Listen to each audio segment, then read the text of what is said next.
Hey guys, tonight we're heading deep into the velvet shadow of a man known more by whispers than by headlines. Aslan Usoyan, the quiet patriarch of the post-Soviet underworld, the one they called Grandpa Hasan. Picture this, a dim back room in Tbilisi, Georgia, post-World War II, where vodka fumes hang in the air like permanent wallpaper, and a 10-year-old boy is already learning the sound of survival. There are no playgrounds here, just rubble and rumors, police boots and borrowed shoes. Usoyan doesn't begin in glory. He begins in hunger. The kind of hunger that lingers in the eyes longer than it does in the stomach. By day, he sells cigarettes lifted from army trucks. By night, he listens silently, always silently, to stories from older boys who've returned from prison like seasoned travelers. You can almost smell the coal smoke from broken chimneys, hear the slush under tired boots, feel the thickness of winter coats pawned one layer at a time. So, before you get comfortable, take a moment to like the video and subscribe, but only if you genuinely enjoy what I do here. And hey, drop your location and local time in the comments. I love knowing where in the world you're all drifting off from. Now, dim the lights, maybe turn on a fan for that soft background hum, and let's ease into tonight's journey together. Tbilisi in 1942 isn't a kind city. Not to the poor, not to the orphans, and certainly not to a streetwise boy named Aslan. His family had roots, ethnic Yazidis with ties to Kurdish Highlanders, and the kind of ancestral stubbornness that teaches you to bow to no one but hunger. His father was barely around. His mother sold apples when she could, and favors when she had to. That was the currency of survival. From early on, Usoyan understood the value of silence. Not the passive kind, but the strategic sort. The silence that listens, remembers, and stores names like coins under floorboards. By 12, he knew which policemen could be bribed, which alleyways led to real danger, and which shopkeepers let him take bread when no one was looking. There's a story, often told in different ways, that at 13, he was caught pickpocketing an army colonel. Instead of turning him in, the officer made a quiet deal. If Usoyan could provide cigarettes and bread regularly, he'd look the other way. And so, Aslan's first lesson in supply and demand didn't come from school. It came from stolen goods and unwritten contracts. By 15, he was already part of a loose network of smugglers moving goods from Armenia and Turkey into Georgia, everything from nylons to radio parts. He didn't carry weapons. He didn't raise his voice. But when he walked into a room, even grown men watched their tone. Some of them say he once calmed a bar fight with nothing but a glance and a half-smoked cigarette, and then came the arrest. At 17, Usoyan was caught during a raid on a railway storage yard. Classic setup, someone snitched. The charges were minor: theft, smuggling, associating with criminal elements. But even those could earn years in a Soviet prison camp. Many people still think that his lenient sentence, only 2 years in a juvenile facility, was no accident. Maybe he had friends in places that didn't wear uniforms. So what do you think? Inside the youth detention camp near Rustavi, Usoyan learned more than any classroom could offer. The Vory v. Zakone, thieves in law, were legendary figures there, and Usoyan, ever the listener, absorbed their code like scripture. No cooperation with the state, no family ties above the brotherhood, no personal property, no private ambition. You belonged to the circle, or you didn't belong at all. It was there he got his first ink, a cathedral dome across his shoulder blade, symbolizing both devotion and crime. The tattoo was crude, done with a melted pen and soot, but the message was clear: He was choosing this life. Eyes open, Usoyan didn't leave prison hardened. He left refined. Prison taught him how to wait, how to observe patterns, how to whisper when others shouted. It was where he learned to read a man's intent before he moved a muscle. You could say prison gave him his doctorate in underworld diplomacy.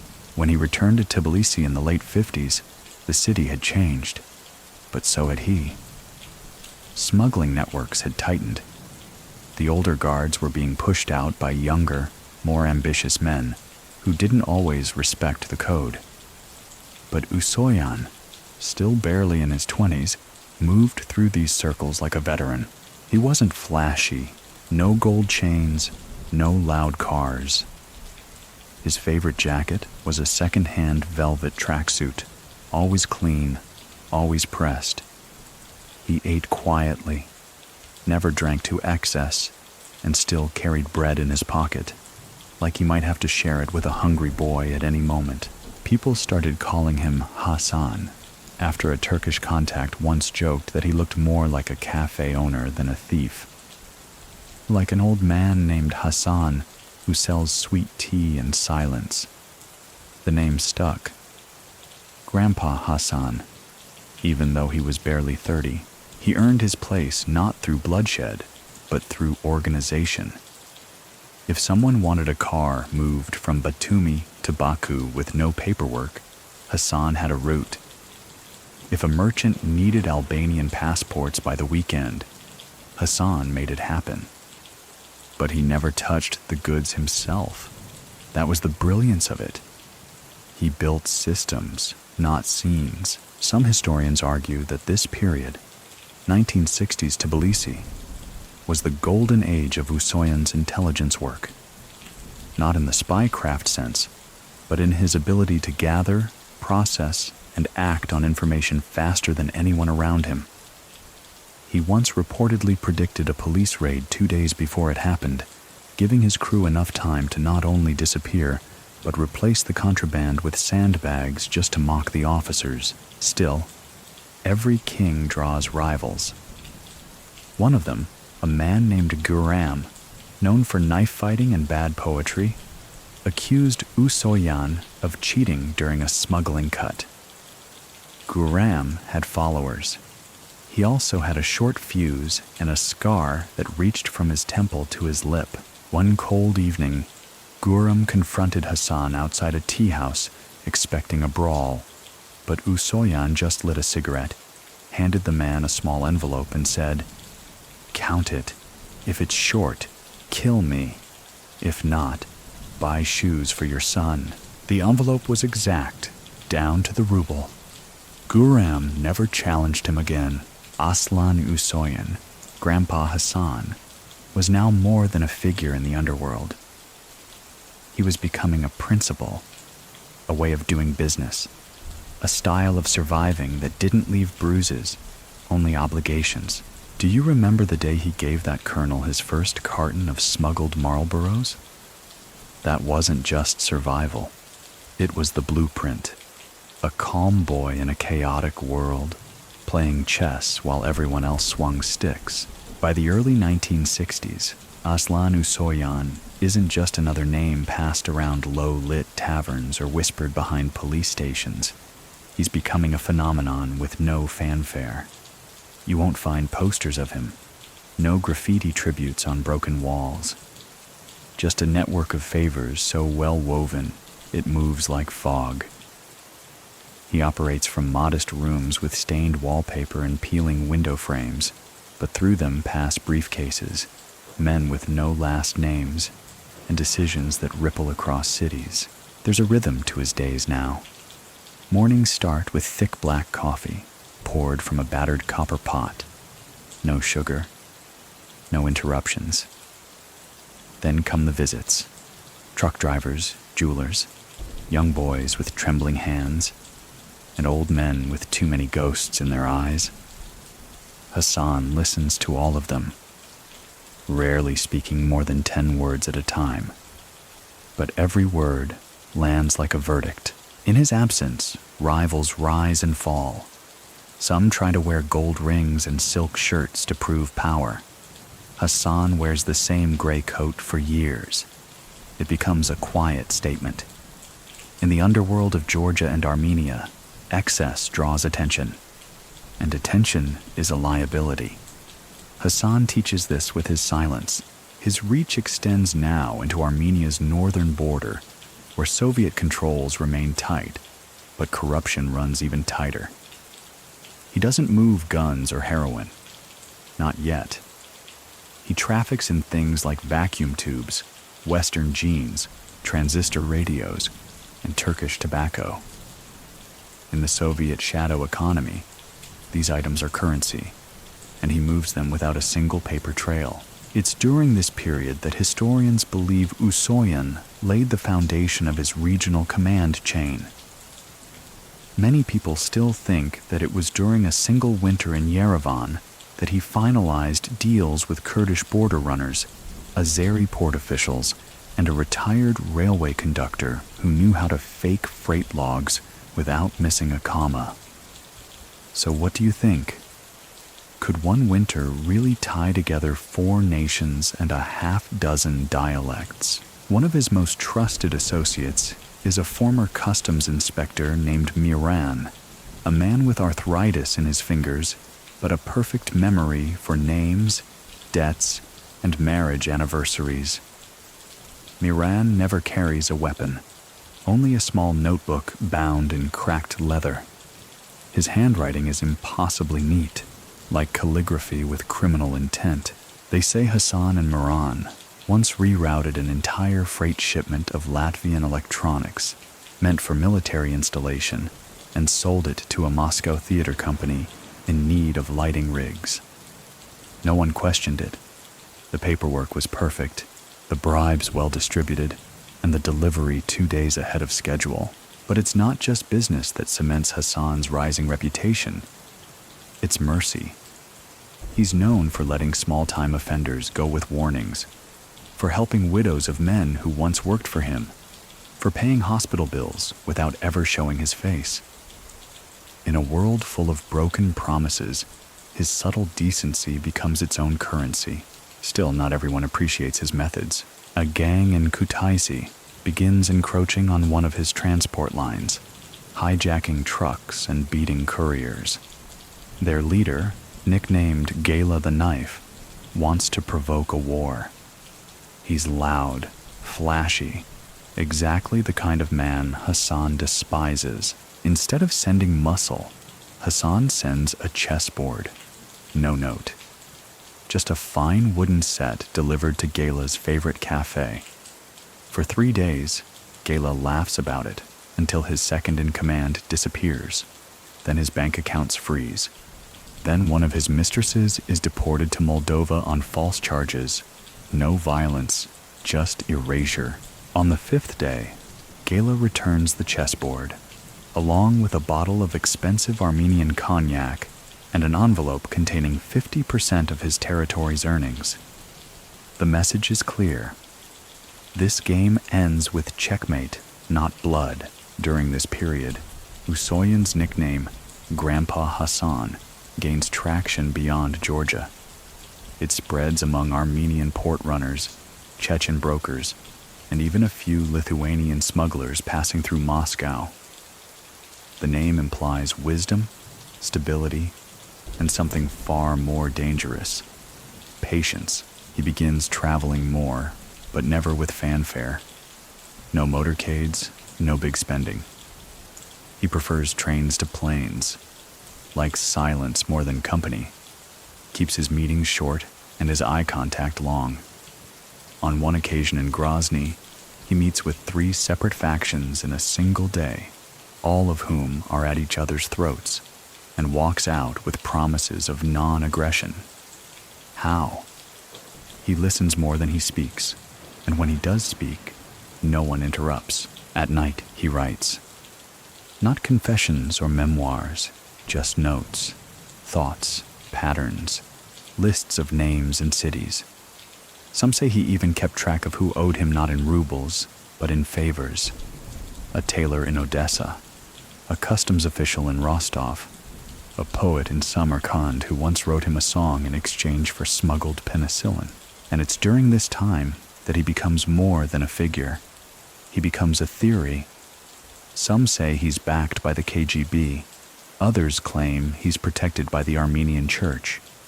A few believe he was once saved by a Tatar fortune teller and has followed her cryptic warnings ever since.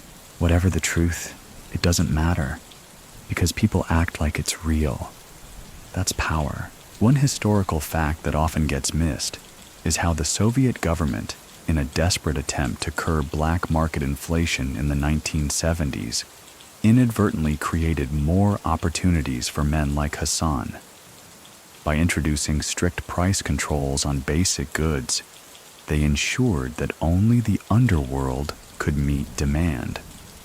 Hassan's networks flourish, not because he breaks laws, but because he fills gaps no one else will admit exist. By the late 70s, he owns nothing on paper, but influences everything in reality. He doesn't run brothels, doesn't touch drugs. He builds his empire with dry goods, forged permits, and mutual trust among crooks with too much pride to ever ask for help, except from him. There's a curious scene told by one of his oldest drivers. One evening, after moving goods from Baku to Tbilisi, Hassan requested the truck be pulled over on a hillside. The driver assumed he needed to relieve himself. Instead, Hassan stepped out, sat on the bumper, and watched the stars for 20 minutes. Not a word spoken. Then he said, "No one watches the sky anymore. Everyone looks at prices. That's how you lose things, when you stop remembering they exist." That night, they slept in the truck. No bodyguards, no backup. Just the sky, the scent of diesel, and a silence that wasn't empty, but full. Do you remember that envelope he handed to Guram, the poet with a scar? It was the first of many moments where Hassan proved control wasn't about dominance. It was about anticipation. That chessboard to Gala, just another variation on the same move. Quiet pressure, invisible lines. By the time the 80s arrive, he's no longer just a regional player. He's a whisper in Moscow corridors and a threat in St. Petersburg banks. His legend is growing. And like all legends, it's shaped less by what he does and more by what others believe he might. By 1981, the Soviet Union creaks like an old apartment building, plaster peeling, pipes groaning, foundations unsure. The government still broadcasts strength, but inside its walls, the seams are splitting. Shortages worsen. Corruption blooms. Everyone who can hustle, hustles. And that's where Grandpa Hasan thrives. Not in chaos, but in the gaps between official narratives and real needs. His rise isn't meteoric, it's methodical. The streets know him long before the files do. His fingerprints are nowhere, yet his influence wraps around entire economies. He doesn't bark orders, he doesn't show off. If you didn't know better, you'd think he was a quiet pensioner playing backgammon in the park. But ask any smuggler from the Caucasus to the Baltics who really pulls the strings, and his name will pass lips like a confession. Usoyan. He still lives simply. A one-bedroom flat with creaking floors. A cat named Lolly. A battered record player spinning Georgian ballads and the occasional French chanson. His wealth, if you can call it that, sits offshore, laundered through chains of shell companies and front businesses, many of which sell completely legal products: tile, curtains, cured meats. He doesn't own these stores. He simply knows the men who do, and knows when to call in favors. It's also in this period that Usoyan deepens his commitment to the Vory v. Zakone code. This isn't just a loose guideline. It's a creed older than Stalin and feared more than judges. Thieves in law don't serve in the military. They don't collaborate with police. They don't marry or raise children.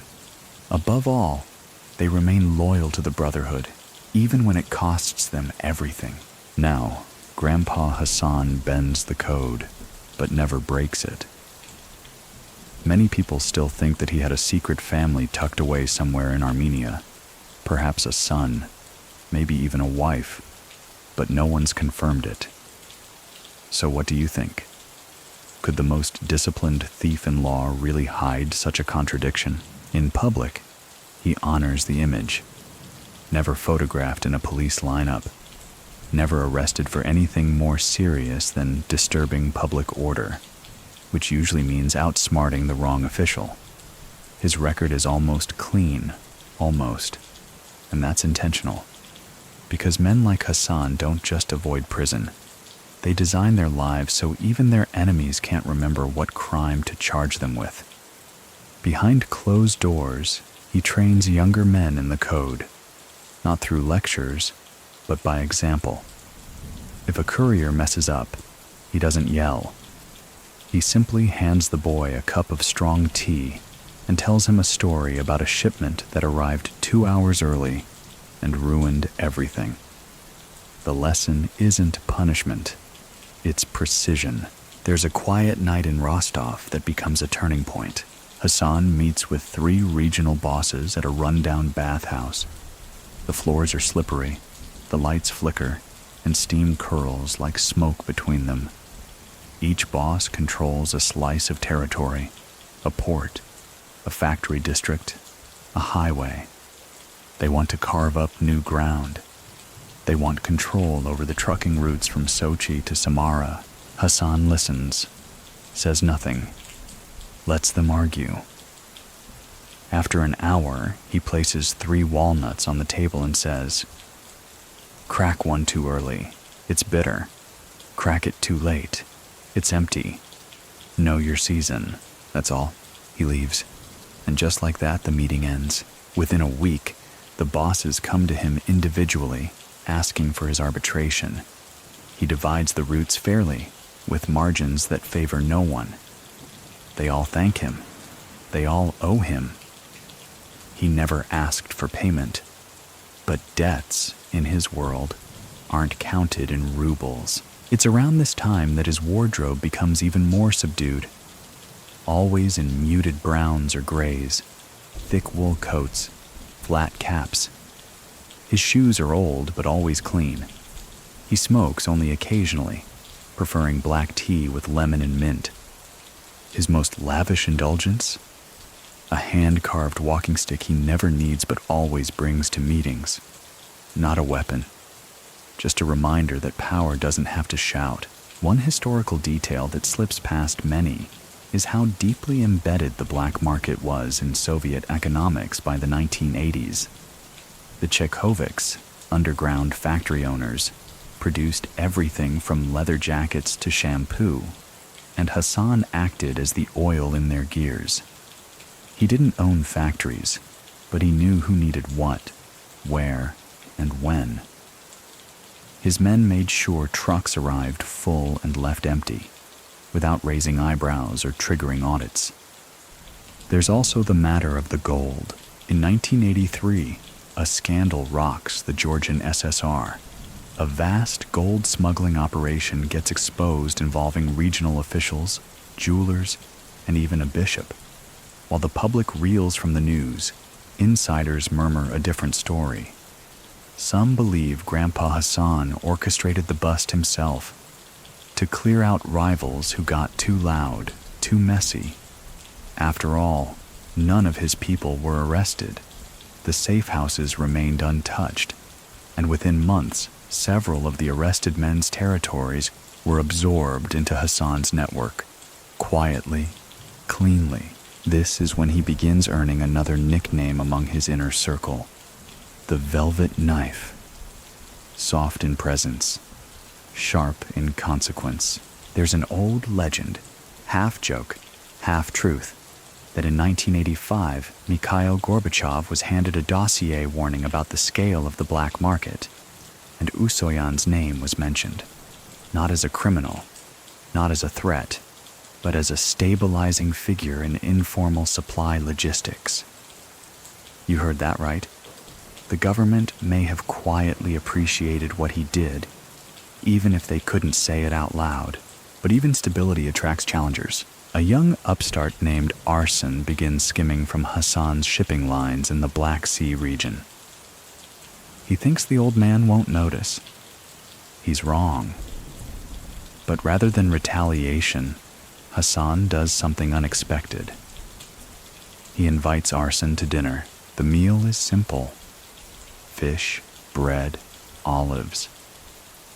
During the meal, Hassan tells a story about a donkey that mistook its reflection in the river for another animal and brayed all night until wolves found it. Arsène laughs nervously. When the meal ends, Hassan gifts him a small mirror and says, "Look closely next time." Arsène returns all the stolen funds within a week. These parables become his signature. Hassan never leaves a paper trail, but he leaves trails of metaphors so sharp they draw blood. And his men begin to adopt the same habits.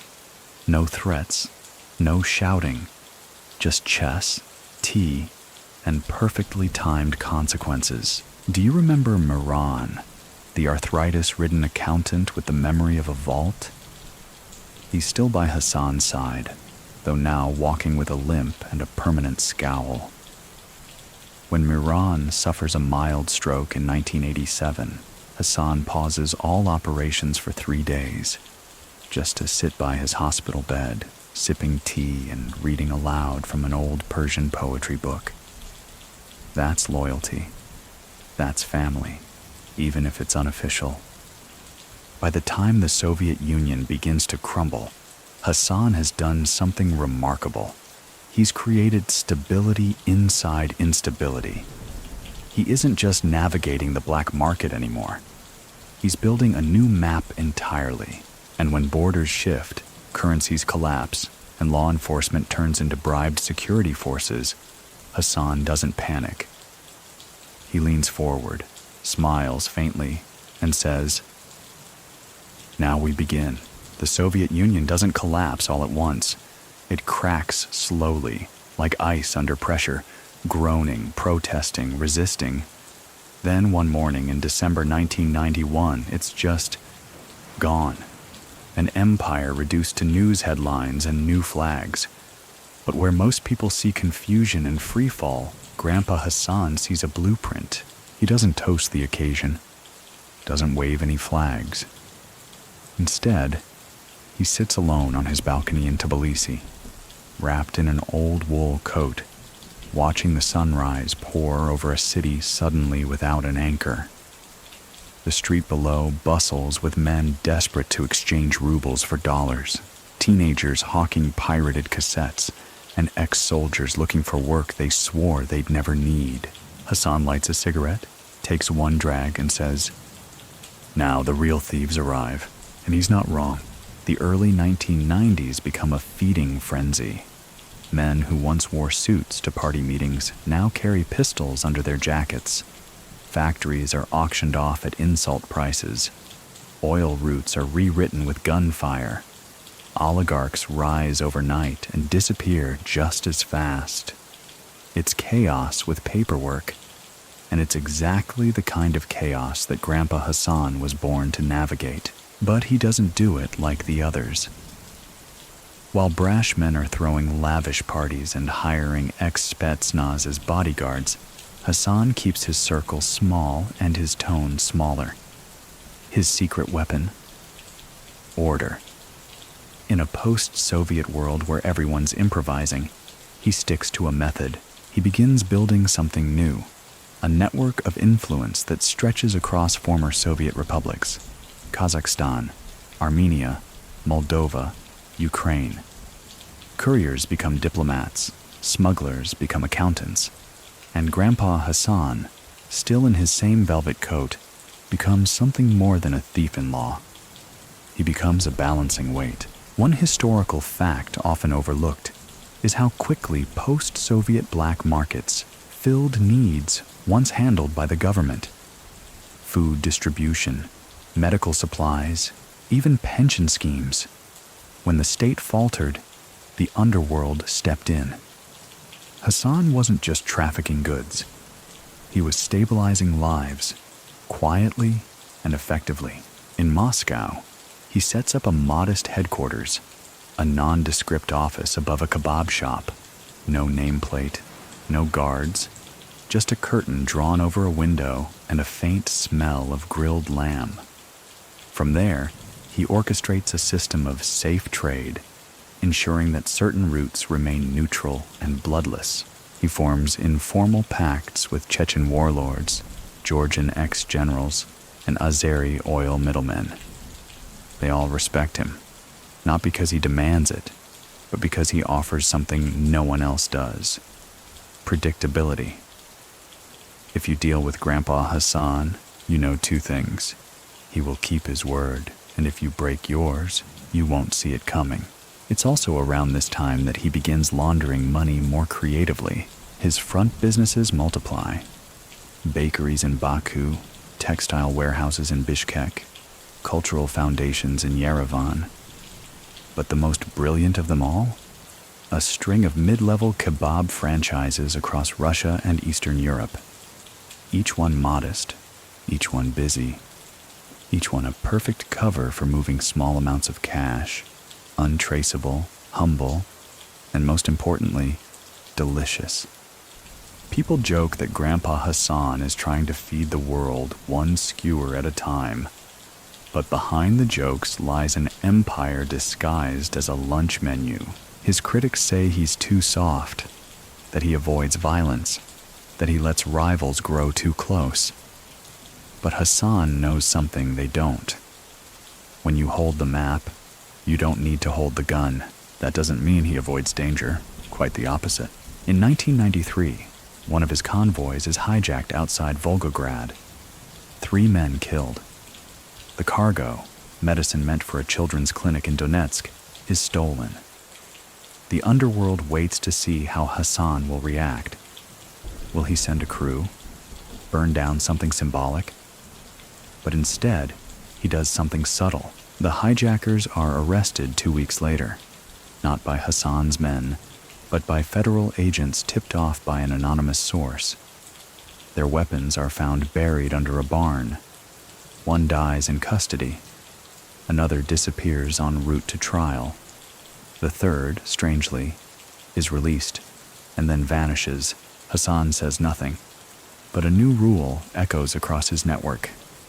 Children's cargo is never to be touched. Ever. Do you remember the chessboard he sent to Gila the knife? That same style of correction echoes here. No blood sprayed across club walls, no TV headlines, just quiet consequences. Still, the era isn't without close calls. In 1994, while visiting a contact in Stavropol, Hassan is briefly detained by border police. They claim his identification papers are expired. He sits calmly in a holding room for 6 hours, sipping tea, humming an old Georgian lullaby.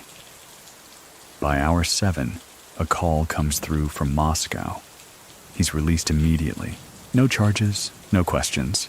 Just a mumbled apology from a red-faced captain.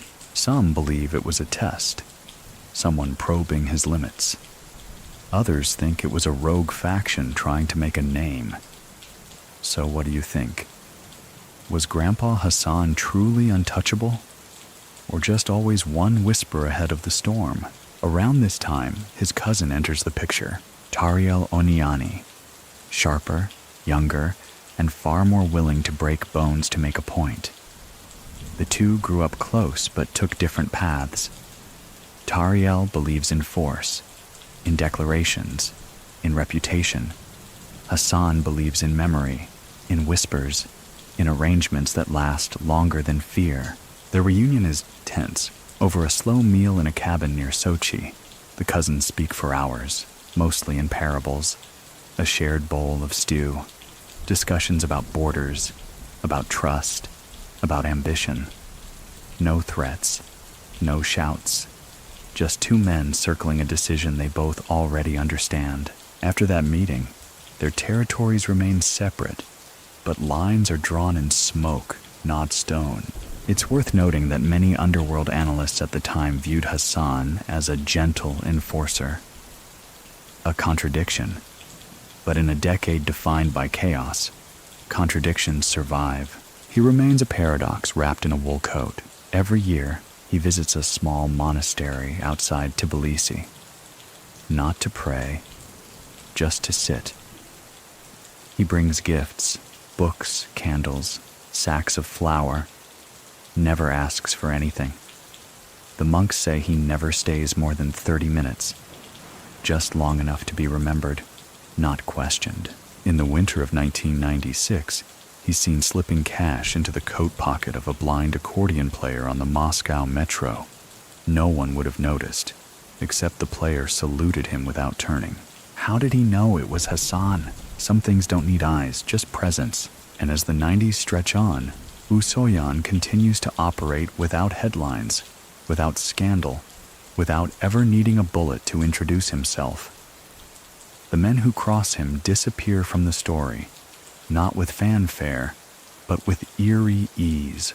Do you remember that mirror he gave Arsene, the arrogant skimmer? Years later, that same mirror is found on the desk of a customs official under investigation for corruption. Coincidence? Maybe. Or maybe it's just Hassan's way of reminding everyone that reflection comes before consequence. He isn't just building an empire, he's teaching it how to behave. By 1997, Moscow is a city between dreams and dread. Oligarchs roll in armored sedans, old babushkas queue for bread, and government ministers flip-flop between free market reform and familiar corruption.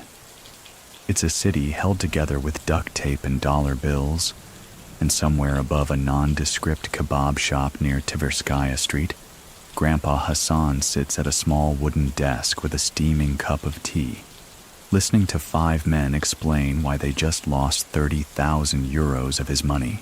He doesn't interrupt, he never interrupts. When they finish, he leans back in his chair, taps the side of his teacup twice, and says only this: "Tell me how you'll replace it." 3 of the men freeze. 1 tries to explain again. The 5th, a wiry kid from Kazan with grease under his fingernails, offers up a plan involving a compromised auction in Nizhny Novgorod. Hassan listens, nods once, dismisses them all.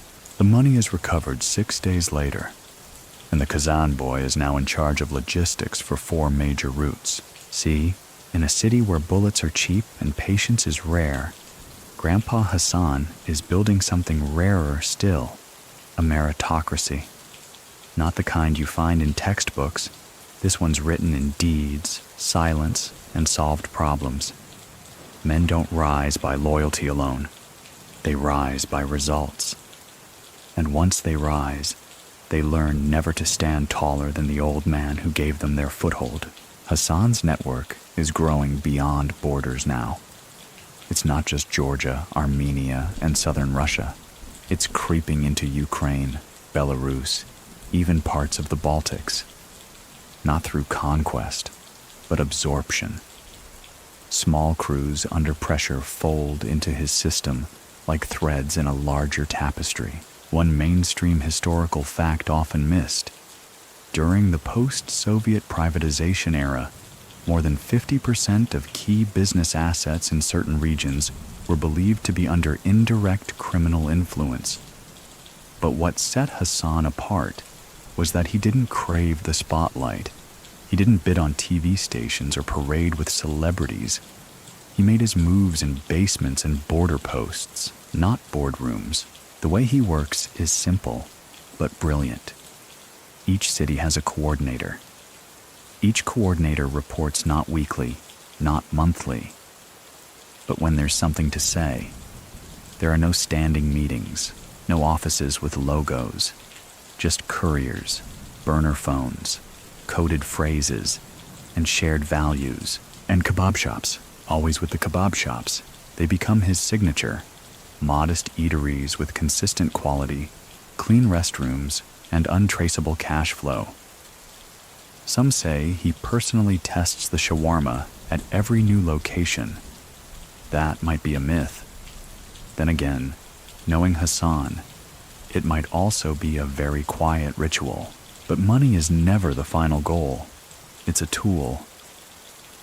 What Grandpa Hasan really trades in is balance. He's like the weight at the bottom of a pendulum. Never flashy, but without him, everything swings too far. In 1998, he's seen leaving a hotel in Baku after a mysterious 3-day conference involving Azeri business elites, Iranian middlemen, and a retired Turkish diplomat. No official record exists of the event. But afterward, cargo flow through the Caspian triples, customs delays disappear, and a known Chechen militia operating on the Azeri border suddenly relocates to Chechnya. Coincidence? Or did Grandpa Hasan broker peace while everyone else slept? Many people still think that it was during this event he positioned himself not just as a criminal figure, but as an informal diplomat, the kind governments use when they can't be seen negotiating. So, what do you think? Is a man who never finished school now managing peace between nations? Meanwhile, his closest advisors form a ring that's tighter than ever. Moran the accountant is back in good health, now using 2 canes and a sharper tongue. A new face joins the inner circle. Lena, a former university professor turned logistics genius. She organizes operations with a precision that makes military men jealous. She wears gray suits, reads Dostoevsky on lunch breaks, and once reorganized an entire shipping fleet schedule using a chalkboard and an old stopwatch. Hassan respects her deeply, calls her docent or the lecturer. At one quiet dinner, he leans over and says, "If they were all like you, we'd never need guns." She replies, "If they were all like you, we'd still have empires." They laugh, but power invites predators. A group of Moscow businessmen, backed by a flashier, younger Georgian named Tamaz, begin acquiring kebab franchises through backdoor intimidation. They're subtle at first, then bold, then reckless. They target one of Hassan's shops in Novosibirsk. The owner, an old Armenian war veteran, refuses to sell. One night, the shop burns. No one dies, but the message is clear. Hassan doesn't retaliate right away. He waits, watches. Then one night, without warning, 3 of the new group's businesses are seized by tax police. The next morning, Tamaz's apartment is raided. No charges stick, but all his assets freeze. And that Novosibirsk kebab shop, rebuilt within the week. New tiles, bigger kitchen, same owner. Tamaz vanishes from Moscow 6 months later. Some say he fled to Spain. Others say he didn't get that far. Do you remember that old walking stick Grandpa Hasan always carried? Well, during a rare television appearance at a cultural fundraiser, that stick is prominently displayed beside him. The fundraiser? A relief fund for small business owners affected by unrest. Every attendee gets a kebab voucher. This is how he fights, not with fire, but with restoration. And yet, despite his quiet victories, danger is circling. Tariel Oniani, the cousin, is becoming more unpredictable. Rumors swirl that he's in talks with Balkan syndicates, possibly aligning with factions that don't play by any code, not even the Vory code. Hassan meets with him again in late 1999. The location? A spa town in the Caucasus. They talk by candlelight in a tiled room that smells of eucalyptus and tension. No one else is allowed in. Afterward, Hassan simply says, "We agree to disagree." But those closest to him notice something changes. He starts sleeping in different locations, rotating drivers, canceling routine stops.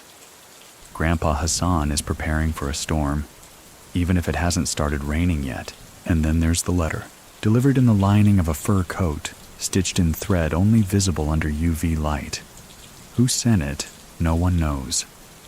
What it said, Hassan never told anyone, but he burned the code after reading it. The dawn of the 2000s feels different in Moscow. The chaos of the 90s hasn't disappeared. It's just gotten a better tailor. Men who used to count bribes in basements now sit in boardrooms, sipping espresso and nodding through televised debates. There's a new president in the Kremlin, a man with icy eyes and a background no one dares dissect too closely. Stability returns to the streets, but not the kind that makes things safer, just quieter, more expensive, and harder to read.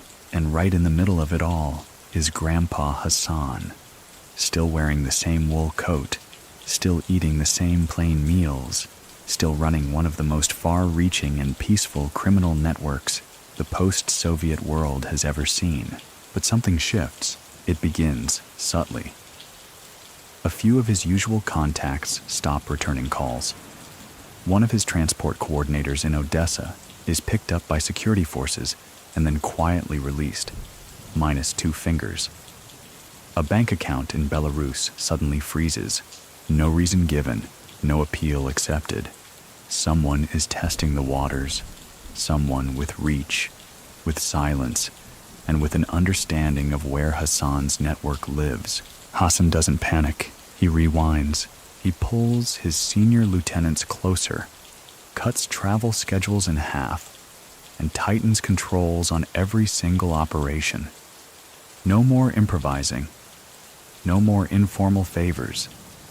He sets rules, and for the first time in decades, he enforces them with visible consequence. Do you remember Lena, the former professor who organized his logistics like a sonata? She's now in charge of all transport clearances. Anyone moving product without her signature is cut off immediately. Doesn't matter who you are or how long you've worked with Grandpa Hasan. Order is now sacred. That's how Hassan responds to threats. Not with bullets, but with boundaries. Yet the name that keeps resurfacing in the whispers isn't Lena. It's Tariel Oniani, the cousin.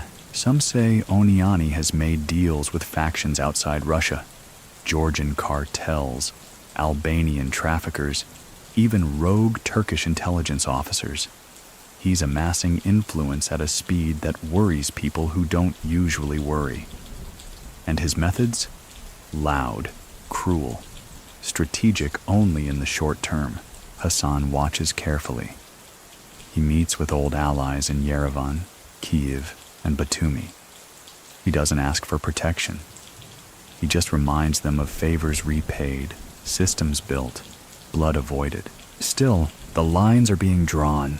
In 2001, a high-level summit takes place in Sochi, a gathering of major figures in the Eurasian underworld.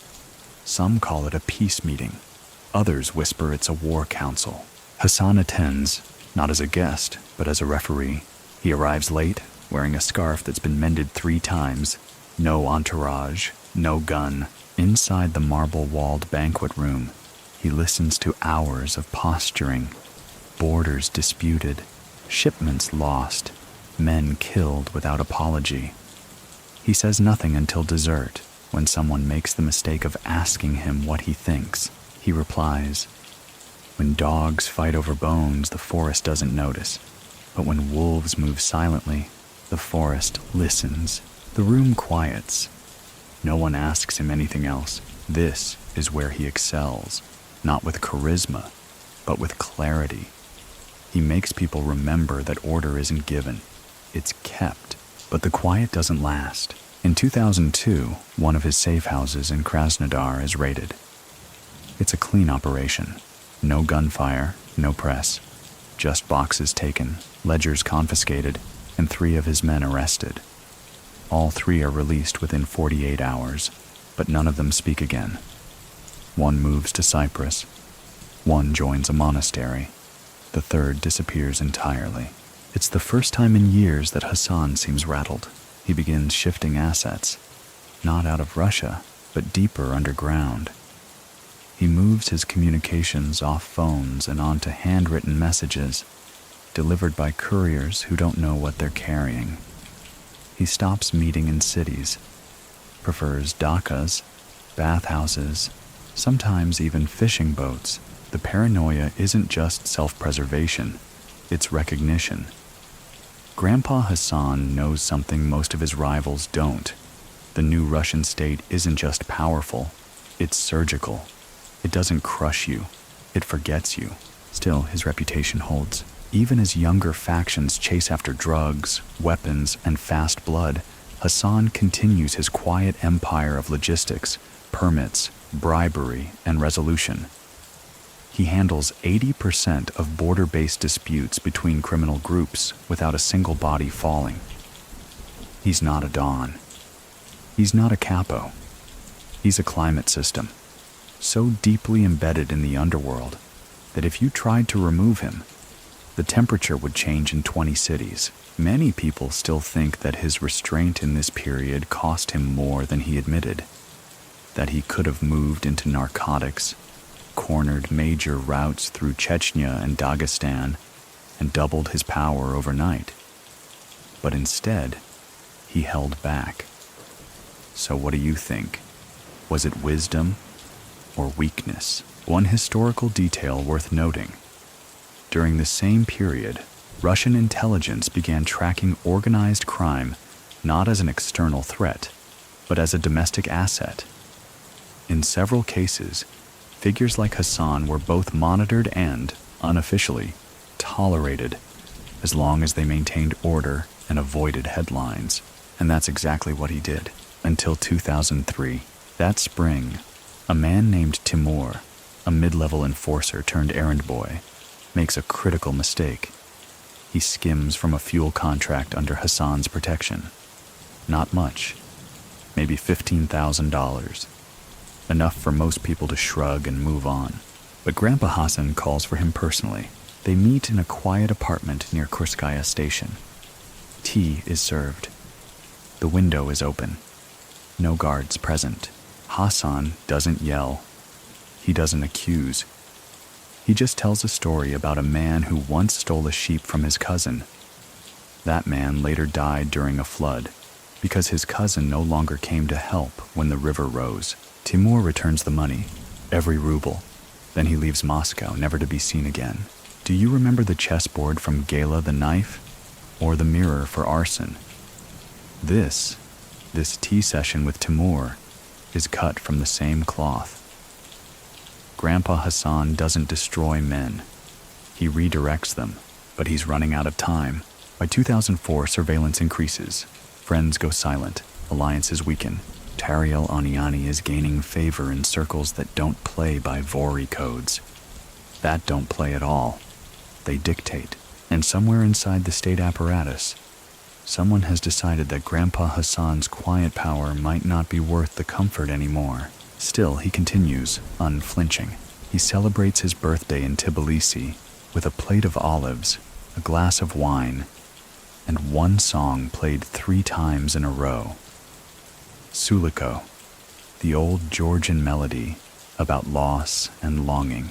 He hums along, doesn't smile, and when asked what he wants for his birthday, he says only, time. By the middle of 2005, Moscow's weather isn't the only thing shifting sharply from sunshine to frost.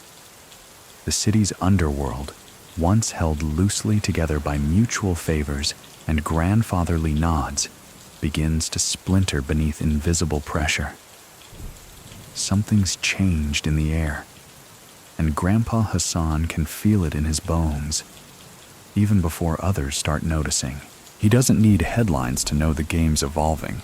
The new players entering the arena don't speak in metaphor. They don't quote poets or gesture with carved walking sticks. These men are younger, colder, fluent in offshore spreadsheets and encrypted phones. They drink espresso instead of tea. And when they visit a city, it isn't for negotiation. It's for acquisition. And yet, even now, even with age creeping in and the storm gathering above him, Hassan doesn't rush. That's not his way. He continues with calm precision, like a man sharpening a blade he hopes he never has to use. He focuses on consolidation. He knows he can't expand anymore, not in this climate. But he can make what he already owns stronger, leaner, invisible. He begins reassigning territories, replacing men too hungry or too reckless with those who remember that quiet loyalty outlives loud ambition. One by one, he calls in the debts. Do you remember the customs officer in Rostov he once helped escape prosecution? He's now in charge of 3 major checkpoints. A coded postcard arrives. No words, just a stamp, a symbol. Within a week, border delays for Hassan's transports drop by 80%.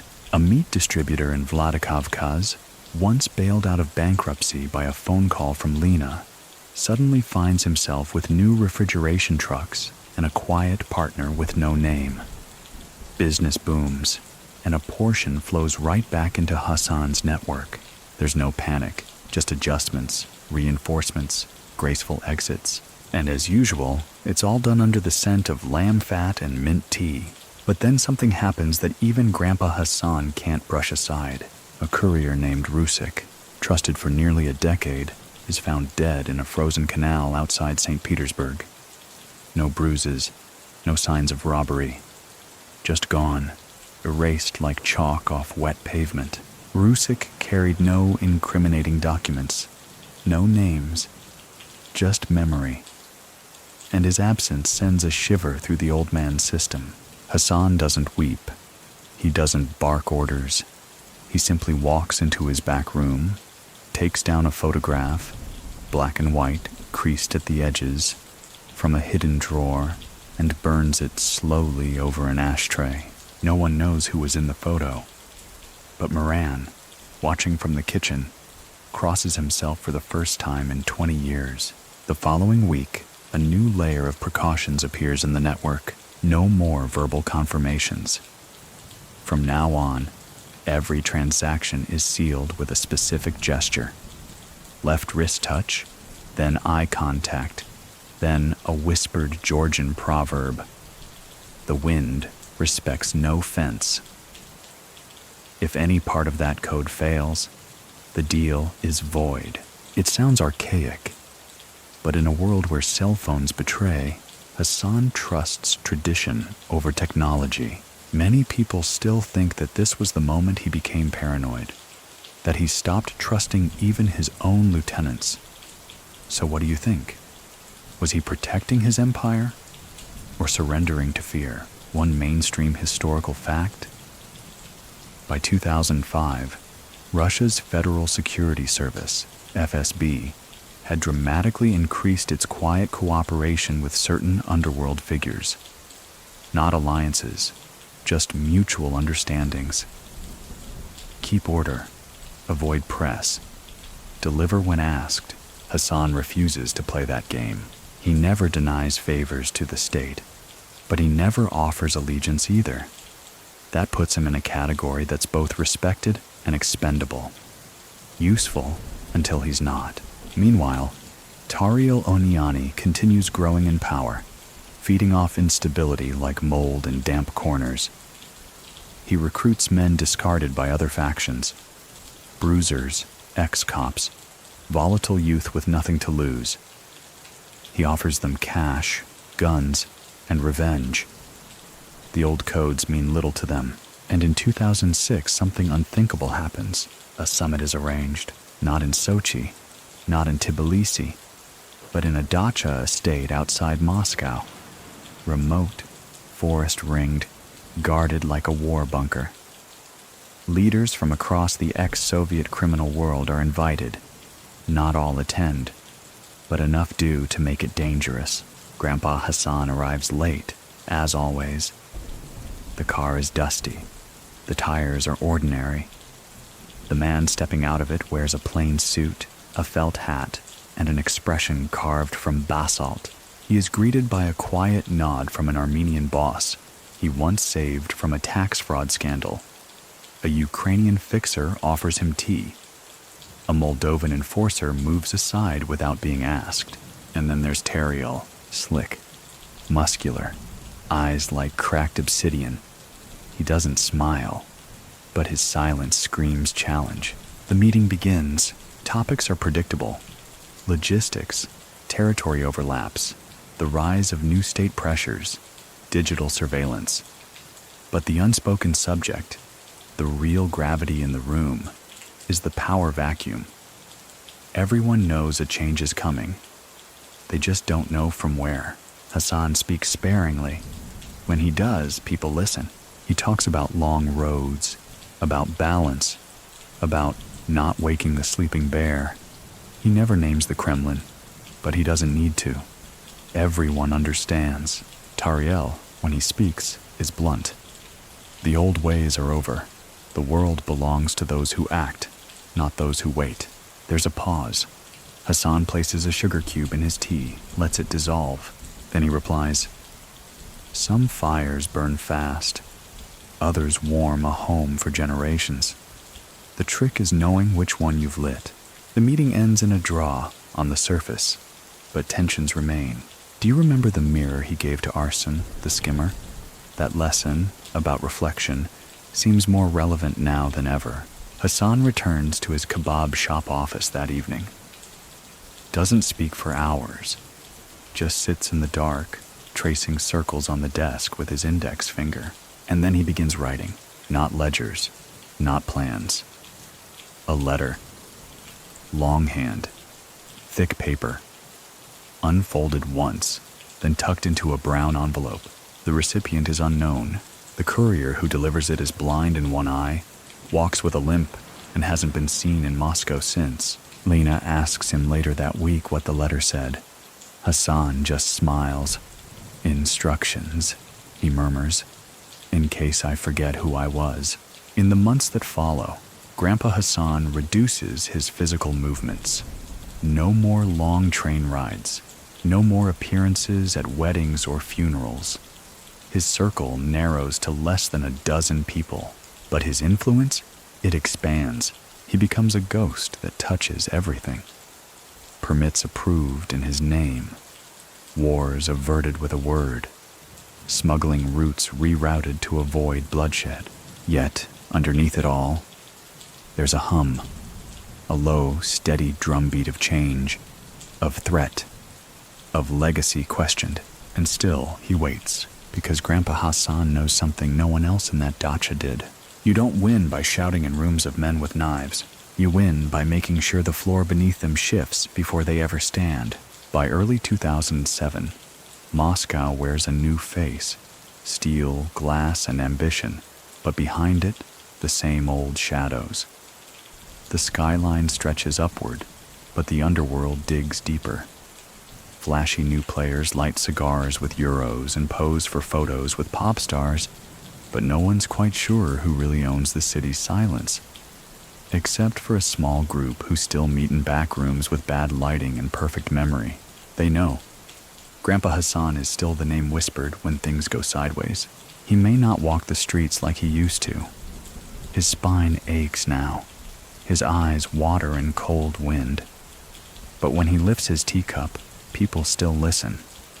Because the truth is, for all the new money and digital security, trust still moves in the old currency, reputation.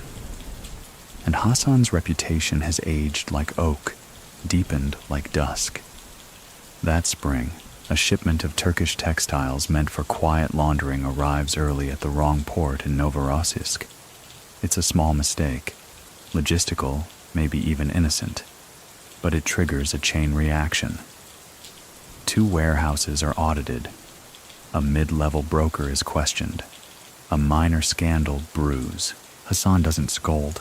He sends a gift, a painting, just a small oil canvas of a weathered seaport, sunsetting behind broken piers. On the back is a note in Georgian. When the tide turns, even crabs know to dig deeper. The mistake is never repeated. He moves through these problems like water, unobtrusive but constant. His method is unchanged. don't raise walls, just make others too tired to climb. And it works. His network continues to function while louder empires burn out or fracture.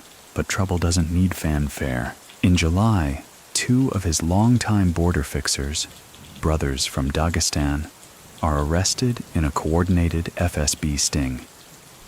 They'd been under surveillance for months. Their phones were tapped, their routes monitored, and their loyalty? That remains intact. Neither brother says a word. Hassan arranges for their families to be moved within the week. School tuition paid. Rent covered for a year. The message spreads like incense through the criminal world. Silence will be honored, even in defeat. Still, the warning is loud and clear. The state is watching, closely, strategically, selectively. Many people still think that it was this sting that convinced Hassan to reevaluate every contact above the Caucasus line, that he initiated a full audit of every handler, fixer, and proxy operating within 500 kilometers of the Kremlin's eye. So what do you think? Is it paranoia, or is it survival disguised as caution? He holds a quiet meeting in Kazan, under the pretense of attending a distant relative's funeral. The meeting happens not in a hotel, not in a restaurant, but in a public bathhouse, where steam fogs the air and voices blur. Only 6 people attend. One of them is Lena. She arrives with 2 briefcases, one filled with new schedules, the other with coded updates from every active region. Hassan doesn't open them himself. Instead, he hands them off to a man no one recognizes. Tall, pale, no visible expression. The man nods once, vanishes into the vapor. Later that week, Lena asks who he was. Hassan shrugs. Just someone who's never disappointed me. Moments like this define Hassan's empire. Small choices with big weight. Quiet trust in people whose names don't echo through courtrooms, but through alleyways and train platforms. But not everyone operates with such grace. Tariel Oniani is making headlines, albeit between the lines. His operations are growing bolder, louder, sloppier. Bribes turn into blackmail. Arbitration becomes intimidation. He's building something aggressive and fragile. In 2007, Tariel allegedly seizes control of a shipping lane near Batumi that Hassan's people have used for over a decade. No warning, no negotiation, just trucks rerouted, paperwork vanished, and one warehouse burned to the ground. It's an act of war, but Grandpa Hasan doesn't strike back. Instead, he calls a meeting with no underworld bosses, no soldiers, just lawyers. Within a month, the company Tariel used to register the Batumi port shell is hit with a retroactive audit. The Georgian Revenue Authority freezes its accounts, citing national security interests. The port operations stall, and cargo destined for Western Europe sits untouched for weeks. And Hassan? He's seen playing chess in a quiet Moscow park, humming a lullaby no one recognizes. Do you remember the 3 walnuts he once placed at a meeting table in Rostov? This was the same game. Strategic timing. Not attack, but erosion. Not shouting, but shifting the earth. In the same season, he launches what insiders call the quiet realignment. He redirects his primary smuggling routes out of Russia entirely, shifting focus to Eastern Europe, Bulgaria, Hungary, Romania. Less profitable, maybe, but safer. He buys land near the Danube through proxies and opens 2 cultural trade hubs that conveniently sit along historic contraband lines. Hassan doesn't see retreat as weakness. He sees it as pruning. He lets go of Moscow's more volatile assets, sells off kebab franchises too close to scrutiny, transfers their management to young, ambitious lieutenants who believe they're being promoted. In truth, They're being distanced from the nest. There's a story, maybe apocryphal, that he meets with a mid-tier drug boss from Odessa in a hotel bar. The man is young, impatient, reckless. He asks Hassan, "Why won't you go for more? You could own all of this." Hassan finishes his tea, then says, "Because men who want to own everything usually end up buried in nothing." The kid doesn't get it. 3 months later, that same drug boss is arrested on weapons charges. No one visits him in prison. Meanwhile, Grandpa Hasan continues to scale down, outwardly. Inwardly, though, he's reinforcing. Every courier is now cross-trained in at least 2 cover jobs: florist, electrician, antiques appraiser. Phones are rotated weekly. Meeting times are randomized. Routes are rechecked by independent shadows, some of whom don't even know they're part of the same tree. And then there's the fire. In late October, one of Hassan's safe houses in Vladikavkaz catches fire under suspicious circumstances. No one is hurt. No goods are lost. But the building is completely gutted. Inside, firefighters find something odd. Not weapons, not cash, but dozens of handwritten notes, parables, quotes, personal observations, all in Grandpa Hasan's script. One reads, "When a house burns, it tells you who was watching. No one claims responsibility." Hassan doesn't respond publicly, but those closest to him say he spends the next 3 nights awake, pacing, humming, sitting at his desk with a single lamp burning. Miran says he looked like a man building a ship inside a bottle. Quiet, slow, but desperate to finish before the bottle is sealed for good. The message is clear. The ground is shifting faster now. Not just the laws, not just the men, the climate. And even Grandpa Hasan, the master of stillness, knows that a storm is finally arriving that won't pass with parables or port audits. But he's not afraid. He just needs time to decide who to trust when the lights finally go out. The year is 2008, and while the world outside trembles with economic collapse, in Moscow's underbelly, the tremors feel different. Markets are crashing, yes, but the real collapse is quieter, deeper. Men who once whispered to avoid being heard now speak louder, and those who once watched from corners now sit at the head of tables they didn't build. The rules aren't just changing, they're disappearing. But Grandpa Hasan still plays by his own. At 71, he's no longer the quiet walker slipping between shadows. He's the shadow itself, the weight behind the name, the pause in a sentence, the unspoken don't at the end of a risky idea. And for those who deal in risk daily, that presence is both comfort and threat.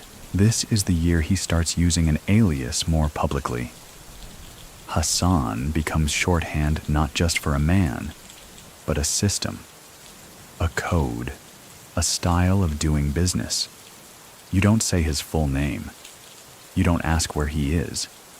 You just ask, "Is this through Hassan?" And if the answer is yes, you proceed, carefully. He spends most of his days now in a townhouse outside the city, far from the gleam of central Moscow. The property is modest by oligarch standards. 2 floors, creaky stairs, a vegetable garden, and a single guard who looks more like a pensioner than protection. No cameras, no gates, just silence, routine, and a kitchen that always smells of stewed lamb and herbs. But make no mistake, this is a command post. Courier after courier arrives each morning, leaves before noon. Some carry USB drives, others handwritten notes sealed in thick envelopes. None stay long. There are no guests, only errands, only assignments. Hassan meets with Lena twice a week, always in the same room, at the same table. She brings updates, coded spreadsheets, reports from Bulgaria and Chechnya, whispers from Vienna to Vladivostok. He listens more than he speaks. But when he does speak, it's decisive. "This crew in Smolensk," he says one morning, Too loud, they brag. Lena raises an eyebrow.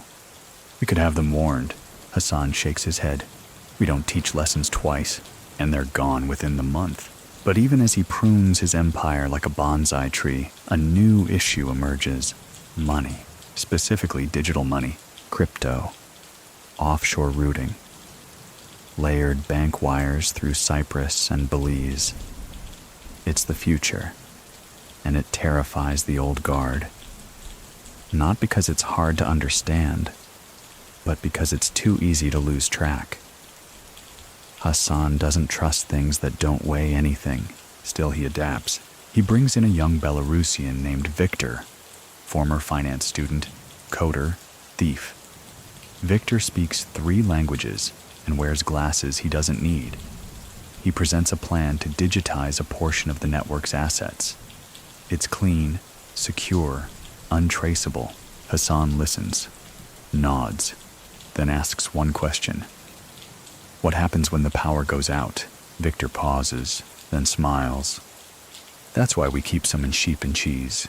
Hassan likes him immediately. He assigns Victor to Lena, and within weeks, their new dual-layer system launches. 1-track digital, 1-track physical. If a digital path fails, the physical kicks in. If a border closes, a contact reopens. No dead ends. No single point of collapse. This redundancy becomes a new philosophy. 2 keys, Hassan begins telling his people. Always. 1 for the future, 1 for the fire. But not everyone shares his patience. Tariel Oniani has gone full throttle. His dealings are no longer just regional, they're continental. Drug routes from Afghanistan, arms from Eastern Europe, brokers in Turkey. He moves fast, dirty, and loud. He's building an empire not of loyalty, but of fear. And fear, as Grandpa Hasan knows too well, has an expiration date. In late 2008, a bomb detonates beneath the car of a mid-tier fixer linked to Hassan's network. No fatalities, but it's loud. Too loud. No warning. No claim. Just smoke and questions. Inside his townhouse, Hassan doesn't flinch. He simply unrolls a map. His finger traces a route from Dagestan through Azerbaijan and into northern Iran. He calls a contact, an old Iranian who once smuggled books under the Shah's regime. They talk for 7 minutes, most of it in code. That road is rerouted in less than 48 hours. Do you remember when he told Lena, "We don't teach lessons twice"? This is that in motion. Quiet pivot. No counterattack. Just prevention. No threat left to answer if you never left a trail to begin with. But others want war. Younger voices in the network whisper about revenge, about making a statement, about reminding Oniani and his ilk that Grandpa Hasan isn't a relic. He silences them with a story. One time, he says at dinner, a rooster crowed before sunrise to impress the farmer. The next morning, the farmer wrung its neck. Not because of the crow, but because it made him get up too early. They don't ask again. Still, pressure builds, more inspections, more seizures. A front business in Vladikavkaz is raided and fined. A partner in Romania goes dark for 3 days. Then the rumor begins, one that slips through underworld circles like fog in a locked room. Hassan is slipping. They say he's tired, old, detached. They say he hasn't attended a summit in months, that he naps during meetings, that he's finished. He knows, he lets it breathe. Then with zero fanfare, he hosts a dinner. 4 guests, 3 countries, 1 translator. They eat lamb with pomegranate, drink mint tea, no wine, no bodyguards, no visible weapons. And at the end of the meal, each guest receives a parting gift, a pocket watch, cheap, brass, slightly scratched. Inside, etched on the inner cover, "When the ticking stops, check your shoes." No explanation, no follow-up. But over the next 6 weeks, every guest makes a quiet policy change in their region. One stops taxing a key smuggling lane. Another clears a problematic official from their port. The third shuts down an investigation with a single signature. Was it coincidence? Or just Grandpa Hasan, once again, winning without drawing a knife? Many people still think that this dinner was staged as a farewell, a passing of the torch. But so what do you think? Was he preparing to exit, or just reminding the room he still held the matches? Meanwhile, Lena updates the safe house rotation. Victor installs a signal jamming system in the townhouse's basement. Miran, now walking only with assistance, begins dictating select entries from old ledgers, not for use, but for memory, for story. Because Grandpa Hasan, whether he admits it or not, is beginning to curate legacy, and in the back of his wardrobe, beneath an old wool coat and a box of faded documents, sits a folded newspaper clipping, a small headline from Tbilisi, dated 1958. Local youth sentenced for railway theft. Next to it, a note in his handwriting. Remember where the road begins, not just where it leads. Winter 2009 drapes Moscow in a thick coat of gray. Gray skies, gray streets, gray decisions. The kind of cold that stiffens bones before sunrise and slows thoughts after dark. But inside a modest townhouse outside the city, where tea steams and silence settles like snow, Grandpa Hasan is already moving pieces. The world outside speaks of progress. The economy breathes again. New skyscrapers rise. State television runs cheerful reports about growth. But in the underworld, things don't feel like progress. They feel like rearrangement, like something beneath the surface is being shuffled into unfamiliar formations. And Hassan sees it. His fingers, knotted and weathered, move slowly across a desk of carefully stacked papers. His eyes scan one courier's update after another. Odessa, stable. Sofia, unpredictable. Tbilisi, too quiet. He's not alarmed. Not yet. But for the first time in years, he's concerned. It's not that his empire is failing. It isn't. Revenues still flow. Borders still open with a nod and a cigarette.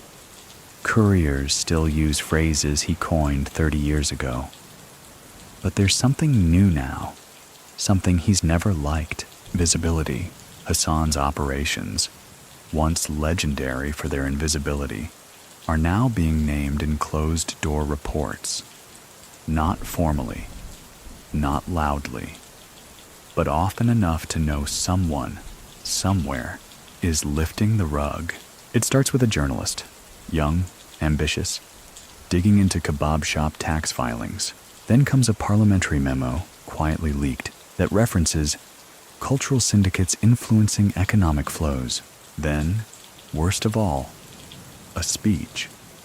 A minor Moscow official warns of shadow networks operating under the guise of trade and heritage. He never says a name, but he says enough. Hassan doesn't flinch. He moves instead. He calls Lena. The instructions are brief. Consolidate. Prepare alternatives. Inform no one. Within 48 hours, 4 shell companies are dissolved. 2 transport firms go dormant. Several kebab locations, strategically unremarkable, are sold to third-party investors who are in fact pre-vetted ghosts in the system. And the townhouse, it becomes quieter than ever. Fewer visitors. No meetings indoors. All communications routed through 3 layers of intermediaries. One courier carries information without knowing it, delivering meaningless paperwork that only makes sense when decoded with a certain poem from a certain book Hassan once gifted Miran. But even as he tightens the circle, he doesn't retreat. Instead, he travels, not far, not fast, but symbolically. In February, he visits Yerevan, attends a small jazz concert in a hotel basement. No bodyguards. No fanfare. In March, he is seen in Baku, sitting in a garden cafe, flipping slowly through a newspaper as if it were a sacred text. In April, he spends 3 nights in Batumi, walking the pier alone each morning at dawn. These visits serve no operational purpose. They're messages, subtle reminders that he's still here, still watching, still remembering where every thread leads, no matter how tangled the knot. And it's working. Old allies start checking in. Coded messages arrive from Odessa, Sofia, even Berlin. They want to know, is it time? Should we move? Should we speak? And Hassan replies only once, not yet.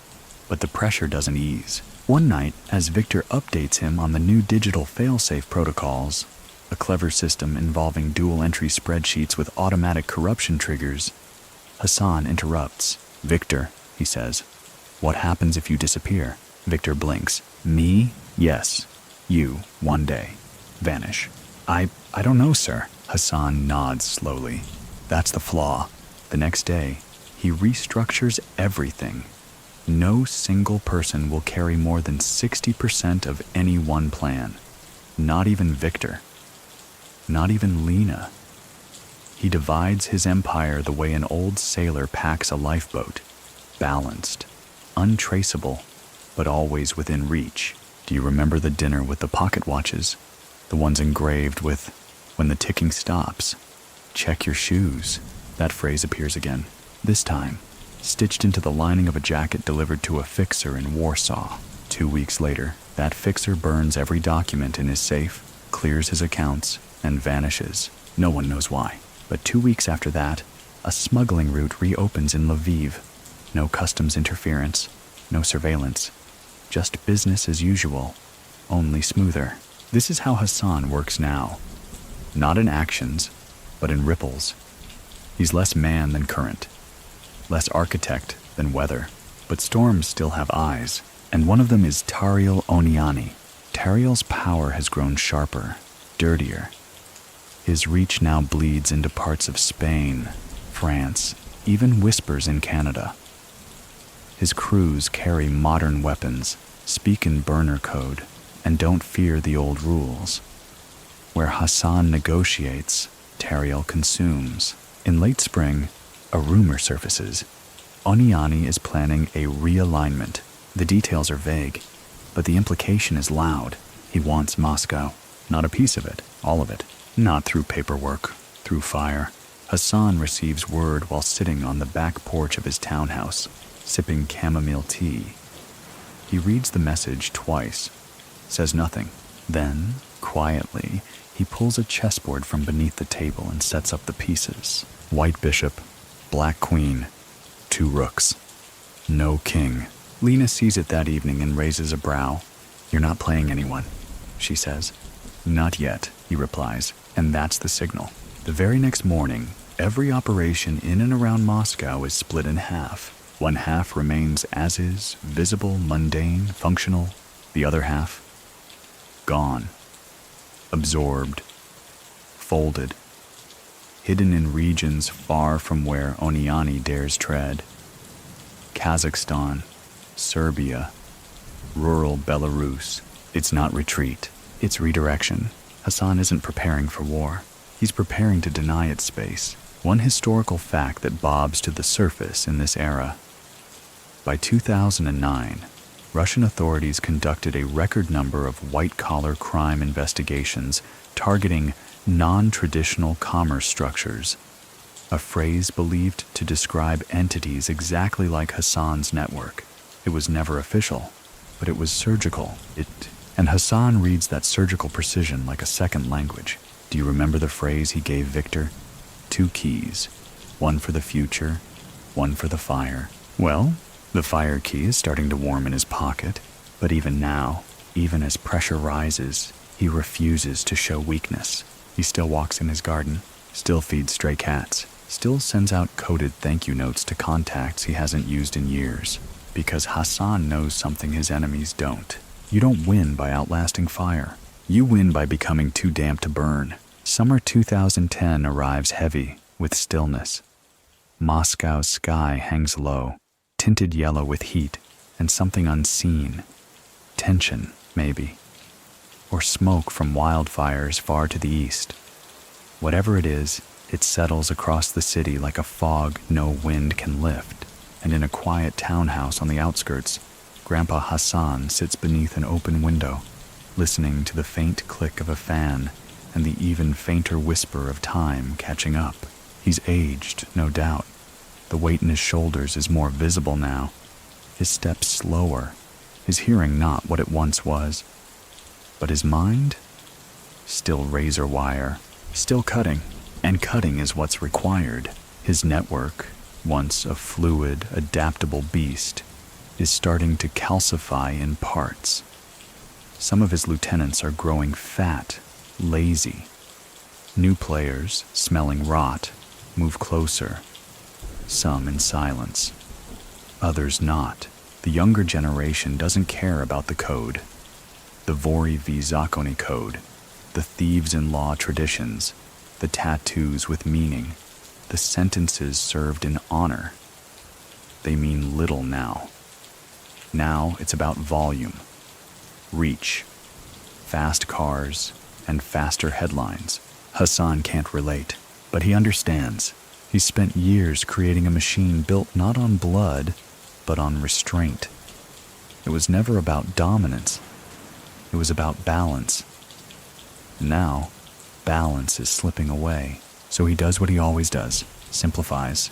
He calls Lena and Victor. The meeting is short. 2 instructions. 1.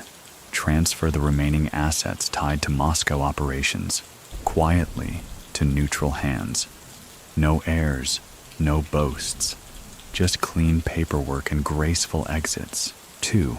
Establish redundancy outside of Russia. Eastern Europe, the Balkans, select neighborhoods in Tel Aviv and Thessaloniki. Small shops, real businesses, no signs. Think like the wind, he says. We pass through cracks, not doors.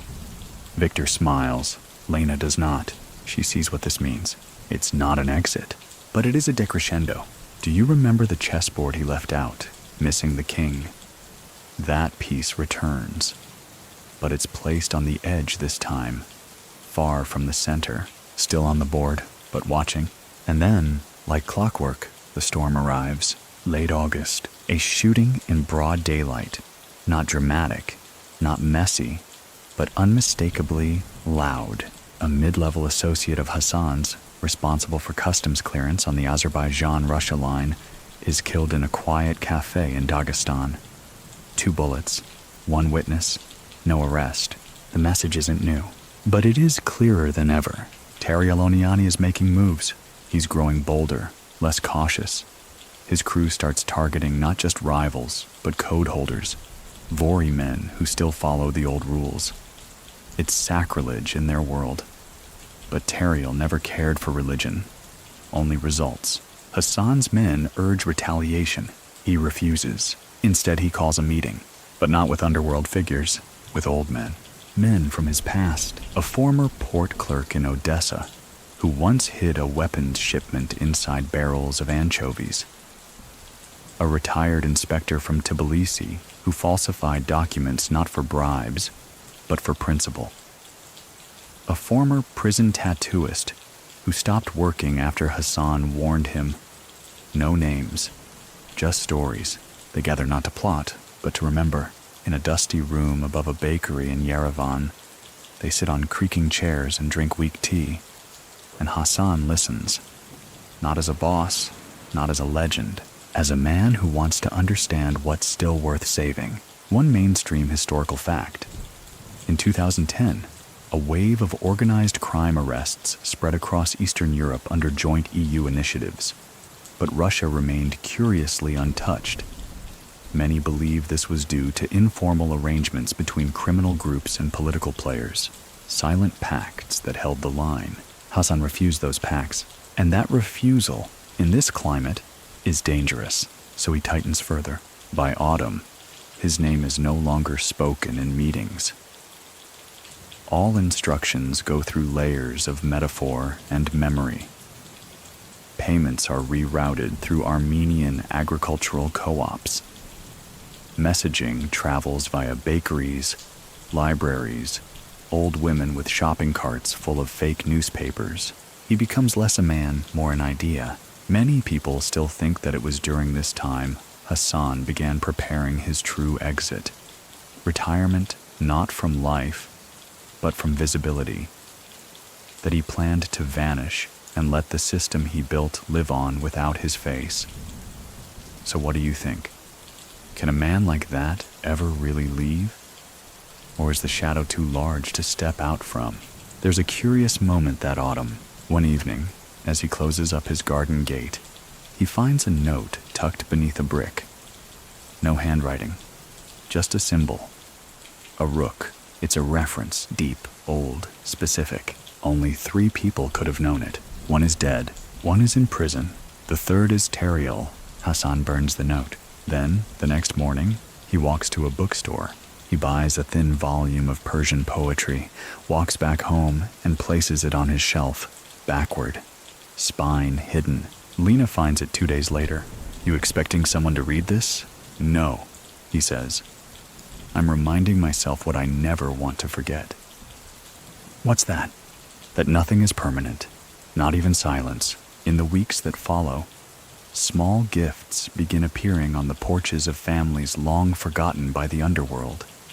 Widows of dead lieutenants, orphans of smuggling couriers, even the daughter of a customs official who died mysteriously in 1989.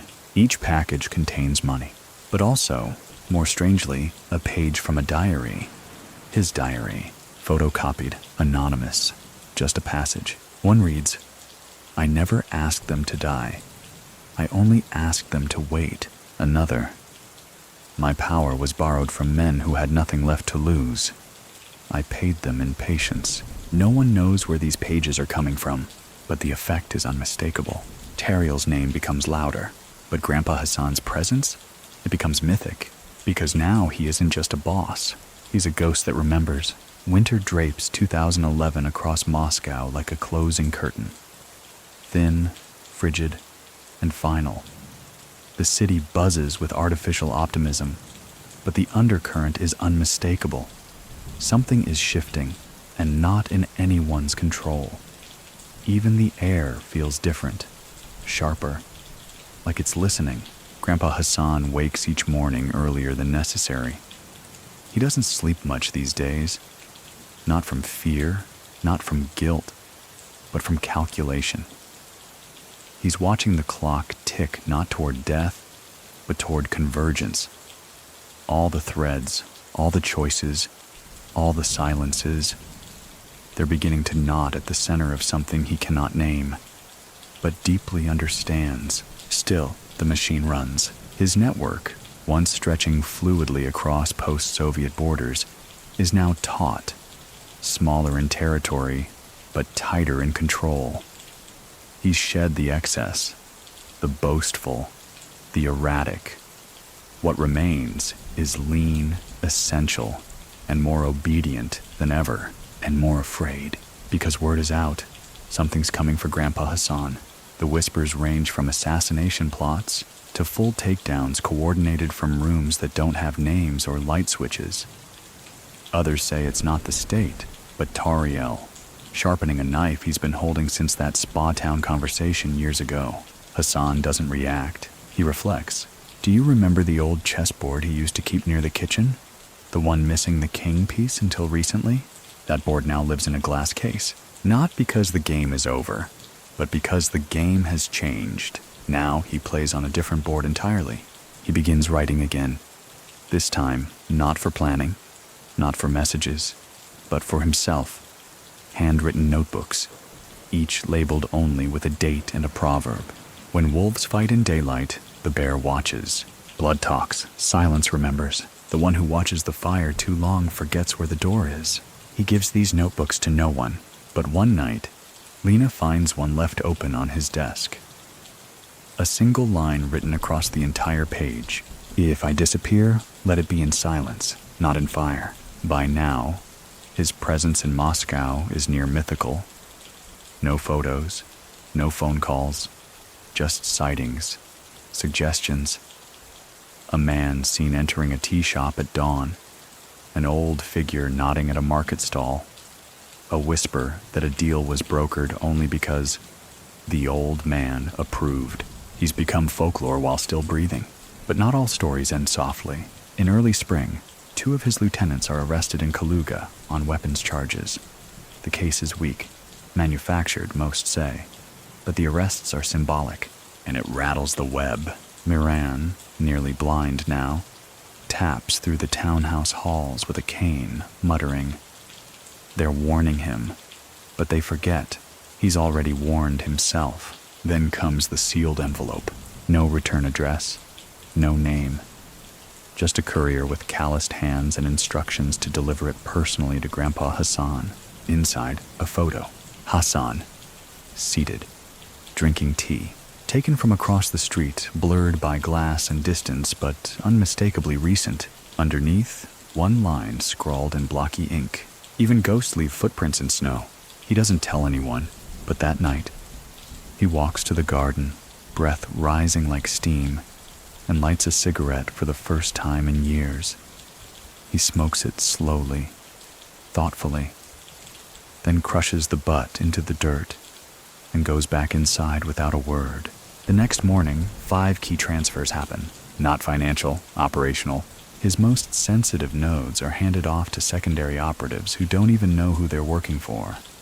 Plans move one layer deeper. Not hidden, submerged. And still, he refuses to vanish. Instead, he hosts a meal. 10 guests. No phones. No watches.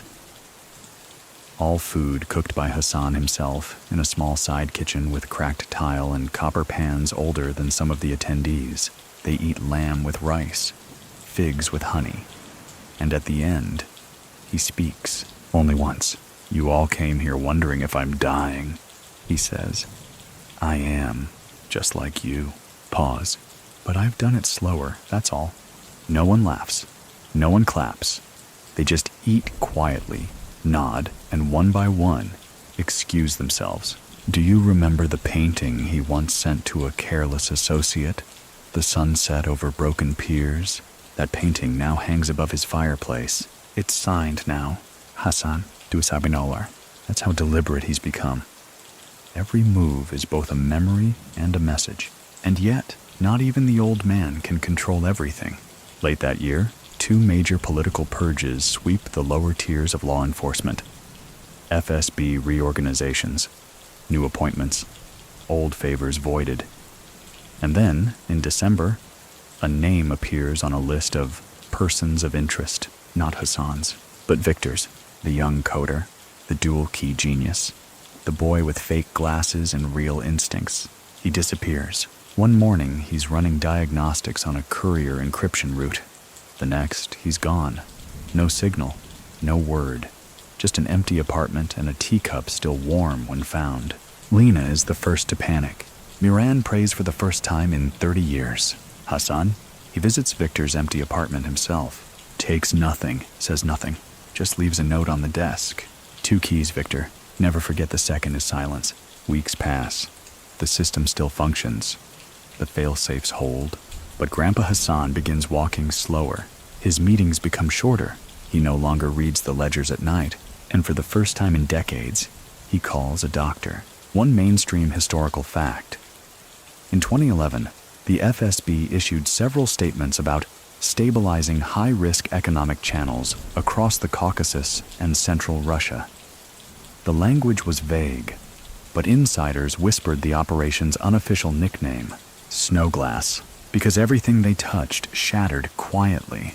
Many people still think that Victor was taken as leverage, to turn, to watch, to wait. So what do you think? Was Grandpa Hasan wrong to trust someone that young? Or did he always know youth couldn't outrun gravity? Winter deepens. Frost clings to the gate. The stray cats don't come around as often. And one night, Lena finds him asleep in his chair, a book in his lap, a pen still in his hand. The fire has burned down, but the coals glow. Because sometimes, a man doesn't need to speak to leave instructions. Sometimes his silence finishes the sentence for him.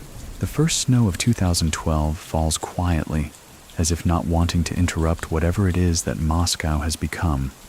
It lands on rooftops without sound, melts against the warmth of underground currents, and lingers only in forgotten courtyards, places where old things live, where the city exhales memories. And in one such courtyard, behind a peeling green gate and a rusted mailbox that's never once held a letter, sits the house where Grandpa Hasan prepares for the end of something. Whether it's his life, his empire, or just the way things used to be, he's not entirely sure. But he knows something is finishing. He can feel it in the way Miran's hand trembles now, even when he drinks hot tea.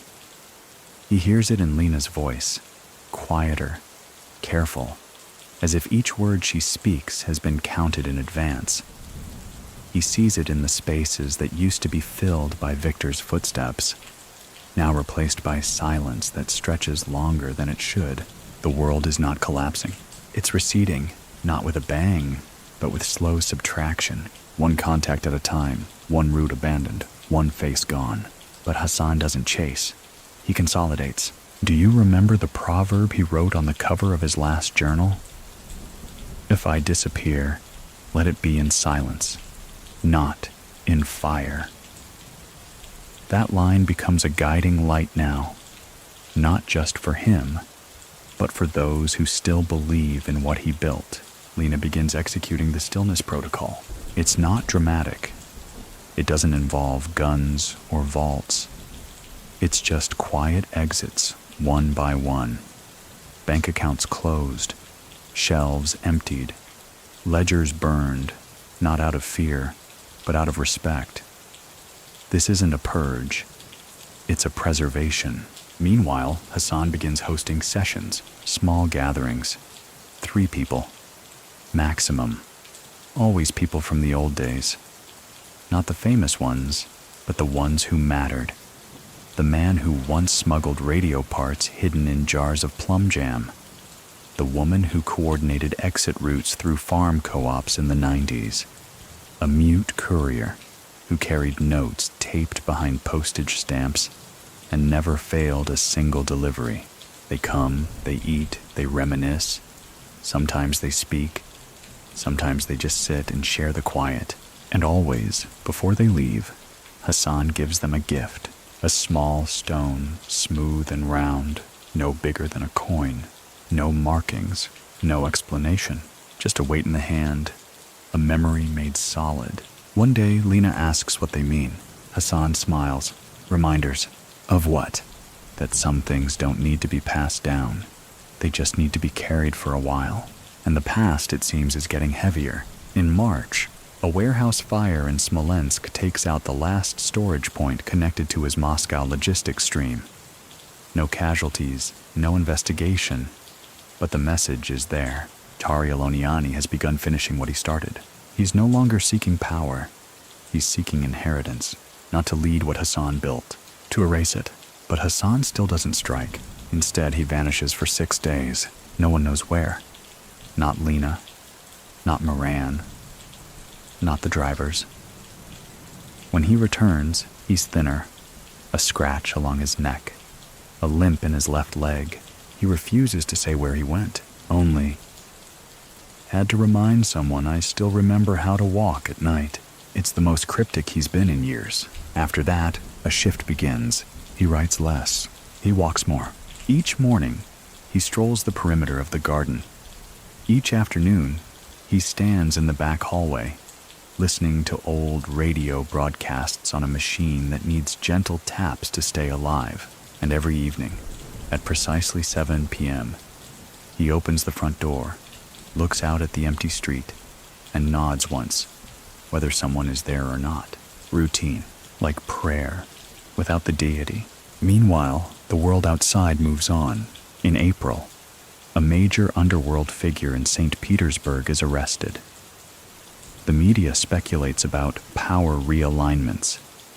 Journalists mention names, drop clues, hint at networks behind the scenes, but not Hassan's name.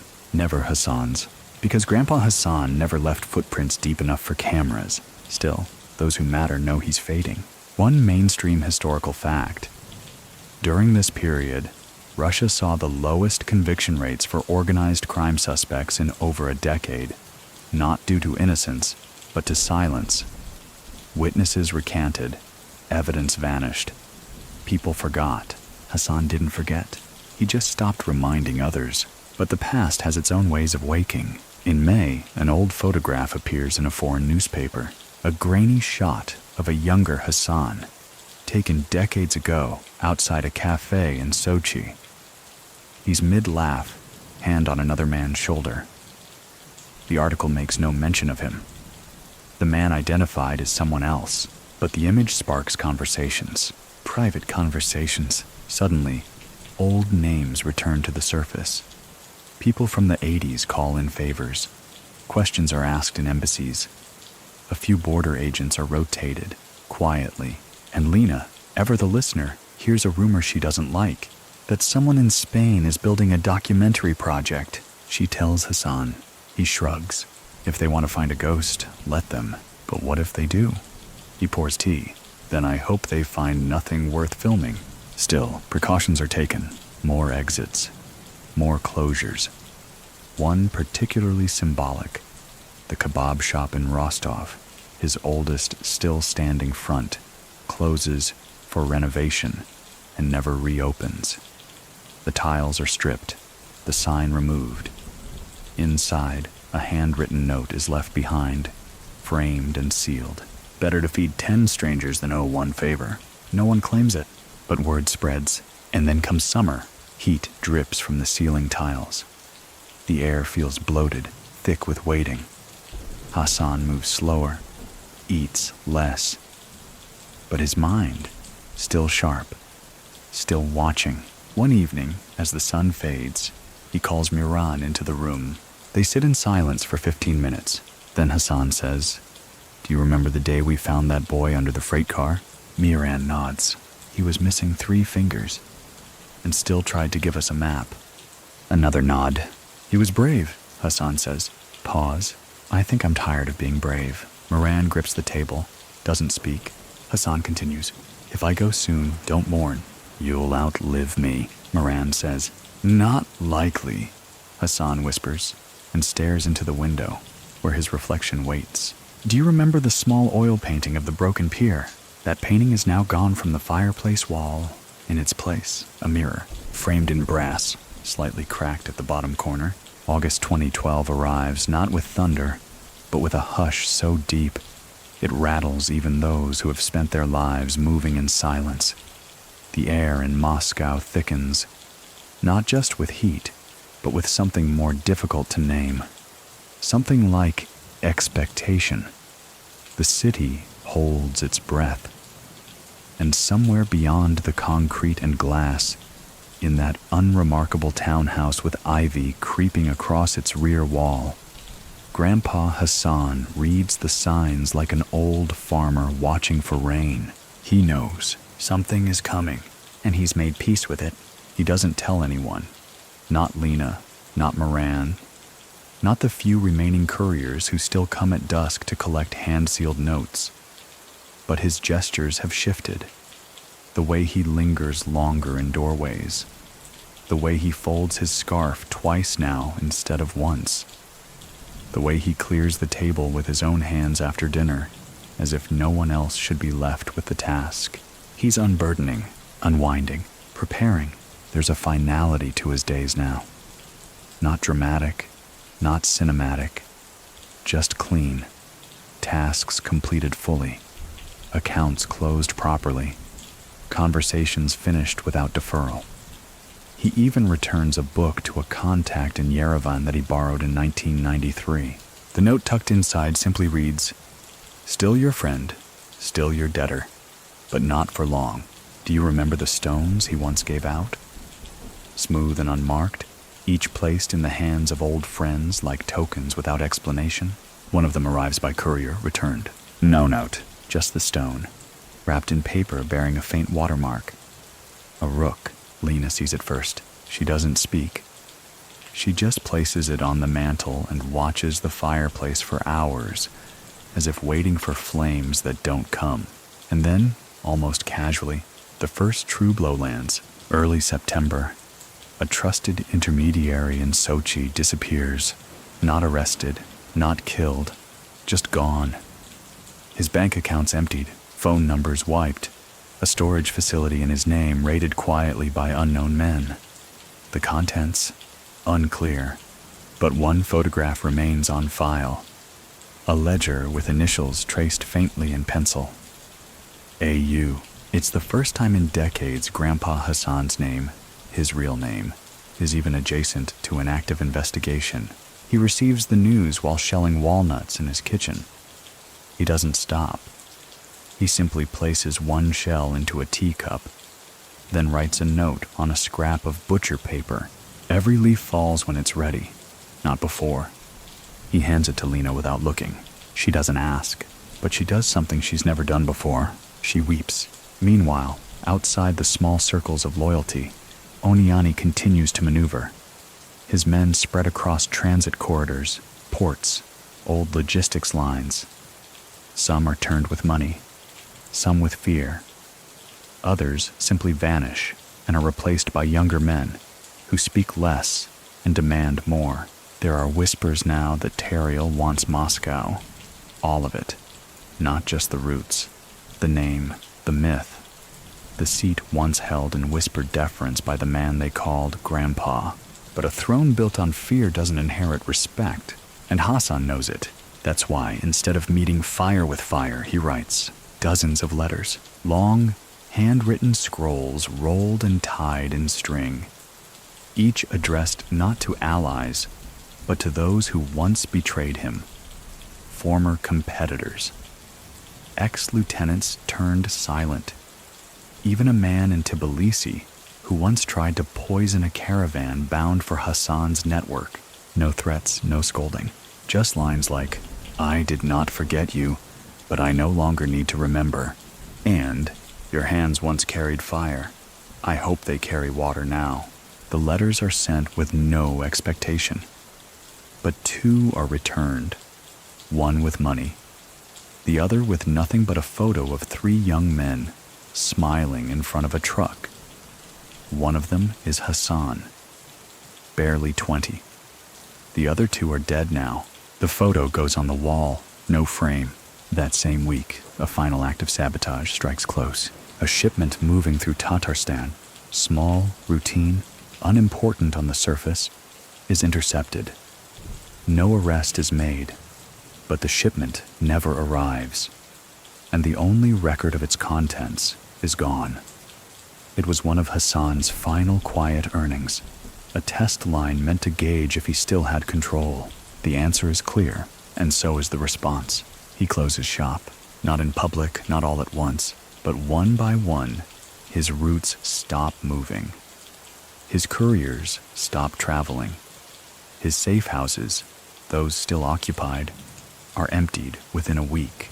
And then comes the final ledger. Hassan writes it by hand. No copies, no digital records. Just one long entry. There are no heirs to silence. Only those who learn to listen. He seals it, wraps it in oilcloth, places it in the bottom drawer of the cupboard where he used to keep dried mint, and tells no one. In mid-October, Lena walks into his study to find him organizing coins. Old coins. Rubles, lira, francs, coins from places that no longer exist. "What are you doing?" she asks softly, deciding which memories weigh the least. "And the heaviest?" He taps a Soviet kopeck. Things that never had value until they were gone. She doesn't ask which memory that is. He doesn't offer, "Do you remember the mirror that replaced the oil painting above the fireplace?" It cracks further, not from impact, from time. The room cools. The wind through the window changes. And everything that's ever been delayed now arrives. Because near the end of October, on a rainy afternoon with no newspaper headlines and no public warning, someone fires a bullet through the rear window of the townhouse. It hits nothing. The shot is clean, distant, deliberate. A warning. Or maybe a signature. The police don't arrive. There's no report. Only the silence of an old man sweeping broken glass into a dustpan and placing it in a bin without comment. That night, he burns papers. Not the ones that matter, just the ones that never did. Miran sits nearby, nodding in rhythm to a memory only he understands. And Hassan? He lights a single candle, leaves it burning in the window. Not as a signal, as an acknowledgement that even ghosts need light when the street goes dark. November 2012 arrives not as a storm, but as a hush. The trees are bare, the city wrapped in wet leaves and fogged windows. Moscow wears its age like a tired suit, creased, familiar, defiant. And in that old townhouse on the quiet edge of the city, Grandpa Hasan folds the last corner of his empire down, like the final page of a letter no one was meant to read twice. There are fewer people now. Miran no longer walks. He sits by the radio, hands folded over a lap blanket, eyes closed, lips twitching slightly to songs no one else hears. Lena comes every other day instead of daily. She doesn't say why. Hassan doesn't ask. There's an understanding now that time is not something to be scheduled, but watched. Most of the network has dissolved, not by failure, by intention. The routes have shut down. The messages stopped. Contacts who once held cities in their palms now run cafes, workshops, art studios. Some don't even realize they've retired.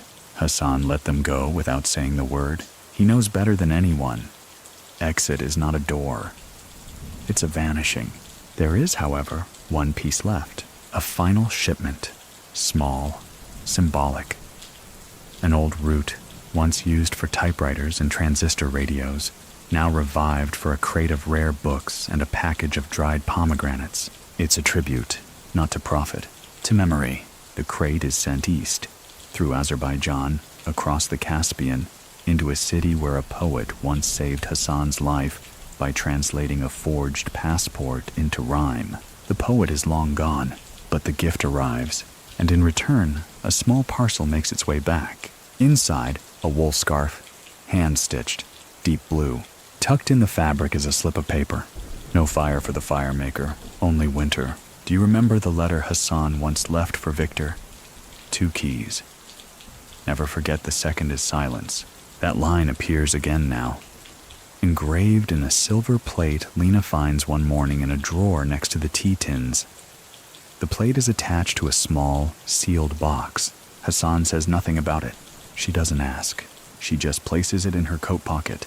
A few days later, an unannounced visitor arrives. Tall, thin, wearing gloves despite the warm day. He doesn't enter, just stands at the gate until Hassan notices. They speak for 3 minutes. No one else hears. When he leaves, Hassan closes the door slower than usual. His hand lingers on the handle. His breath is unsteady. That night, he burns a page from his journal. Only one. The next day, he wakes earlier than normal. Cooks breakfast for Miran, feeds the birds, then dresses in his oldest coat, the one from Tbilisi, with the tear under the collar he never repaired. He walks to the garden, stands for a long time, and says aloud to no one, "I hope they let it rest." That evening, Lena arrives with soup and paperwork, but she finds the front door unlocked, the candle in the window still burning, the teacup full, and Grandpa Hasan asleep in his chair. She doesn't call his name. She doesn't shake him. She just sits beside him, because she knows, not from stillness, but from peace. And when Miran wakes later and shuffles in, he doesn't speak either. He only places the radio gently on the windowsill, turns the dial, and lets the soft fuzz of an old Georgian lullaby fill the room. Do you remember the stones? One sits on the table now, next to a folded napkin, unmoved, untouched, and that's how it ends. No bang, no scream, no crown shattered on a marble floor, just a breath that doesn't return, a chair that rocks once, then stills, and an empire that fades not in fire, but into legend. The final stretch of 2012 drags its heels through Moscow like a man reluctant to deliver bad news. Snow falls and melts and falls again, never quite deciding whether to stay. The clocks tick louder in rooms where no one speaks. And in the small townhouse on the edge of the city, the one without signs, without guards, without legacy carved in stone, Grandpa Hasan sits alone, folding time like paper in his weathered hands. The firewood pile grows smaller, so does the list of names. Of the men who once walked beside him, only a few remain.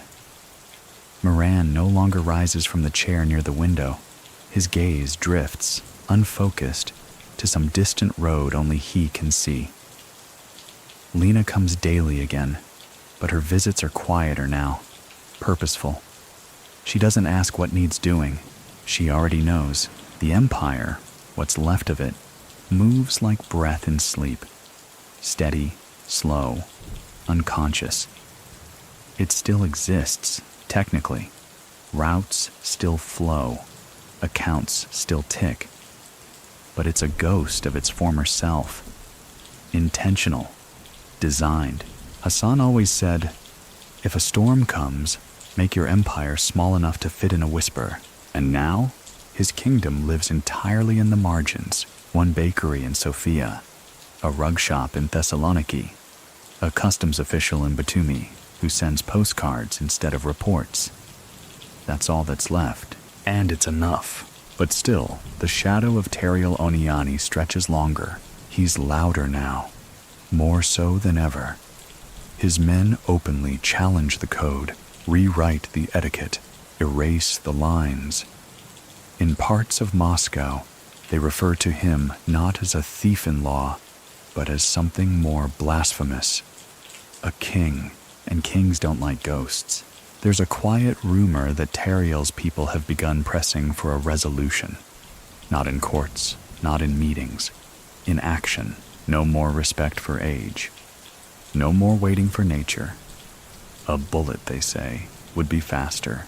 Do you remember the single shot that shattered Hassan's rear window back in October? That wasn't a message. That was a vote. A vote to begin erasing. And Grandpa Hasan hears it.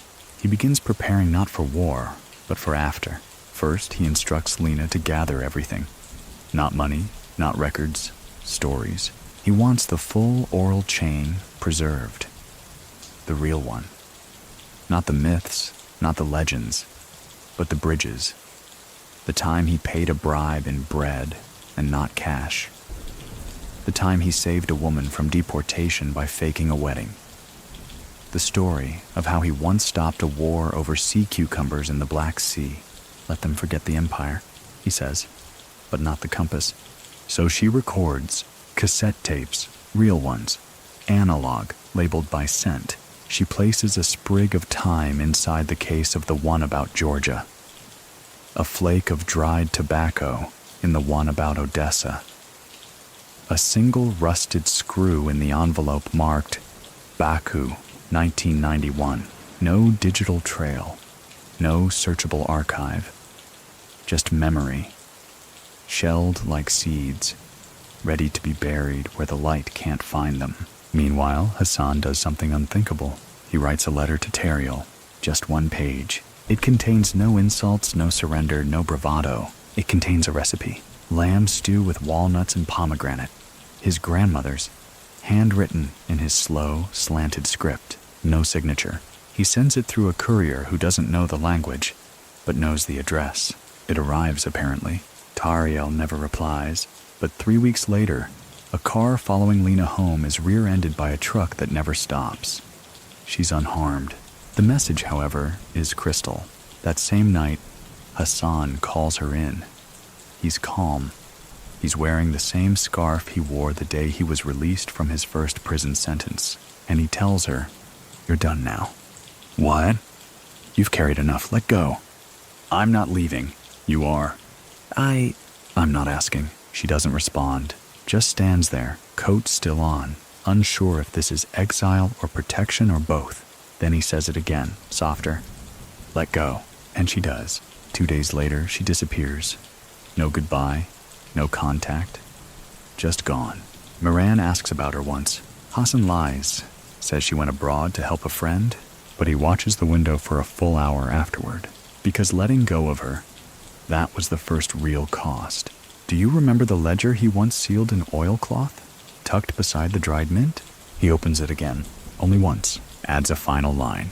This story has no ending, only exits. That week he returns to something ancient, something simple. He visits the public bathhouse, the same one from decades ago. No entourage, no reservation, just him. Inside, men younger than half his age glance sideways, unsure whether to nod or pretend not to notice. Hassan walks slowly, steam rising around him, scars etched across his back like old tattoos blurred by time. And in that silence, in that mist, the room bends to memory. They don't speak to him. They just move aside, not out of fear, but reverence. That night, he walks home slowly. The snow crunches softly beneath his boots, and above him, for the first time in months, the sky clears. Stars like broken glass, a full moon, hanging quiet and pale, and Grandpa Hasan, barely a silhouette against the frost, pauses in the middle of the street and looks up for a very long time. He doesn't pray, he doesn't whisper, he just nods, as if to say, I see you too. The last days of 2012 slouch toward the edge of the calendar like men who've stayed too long at a wake.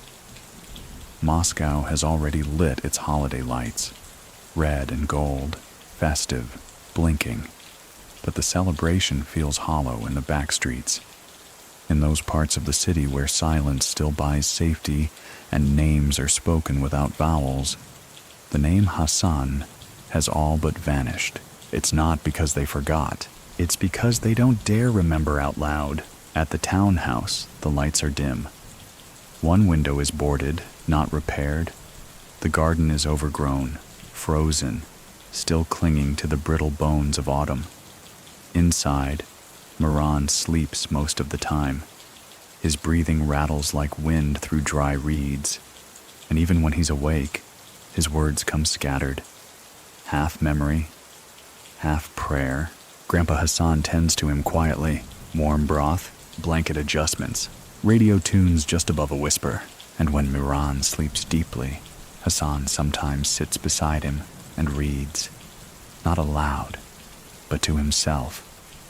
Old notes, letters, things Lena left behind before she vanished like a ghost obedient to her maker's final command. The house has grown so still, it seems like it exists a few seconds behind the rest of the world. But outside the walls, Tariel Oniani is speaking louder than ever. His men hold court now, not in alleys, but in lounges, in cafes, in gyms that never sell memberships.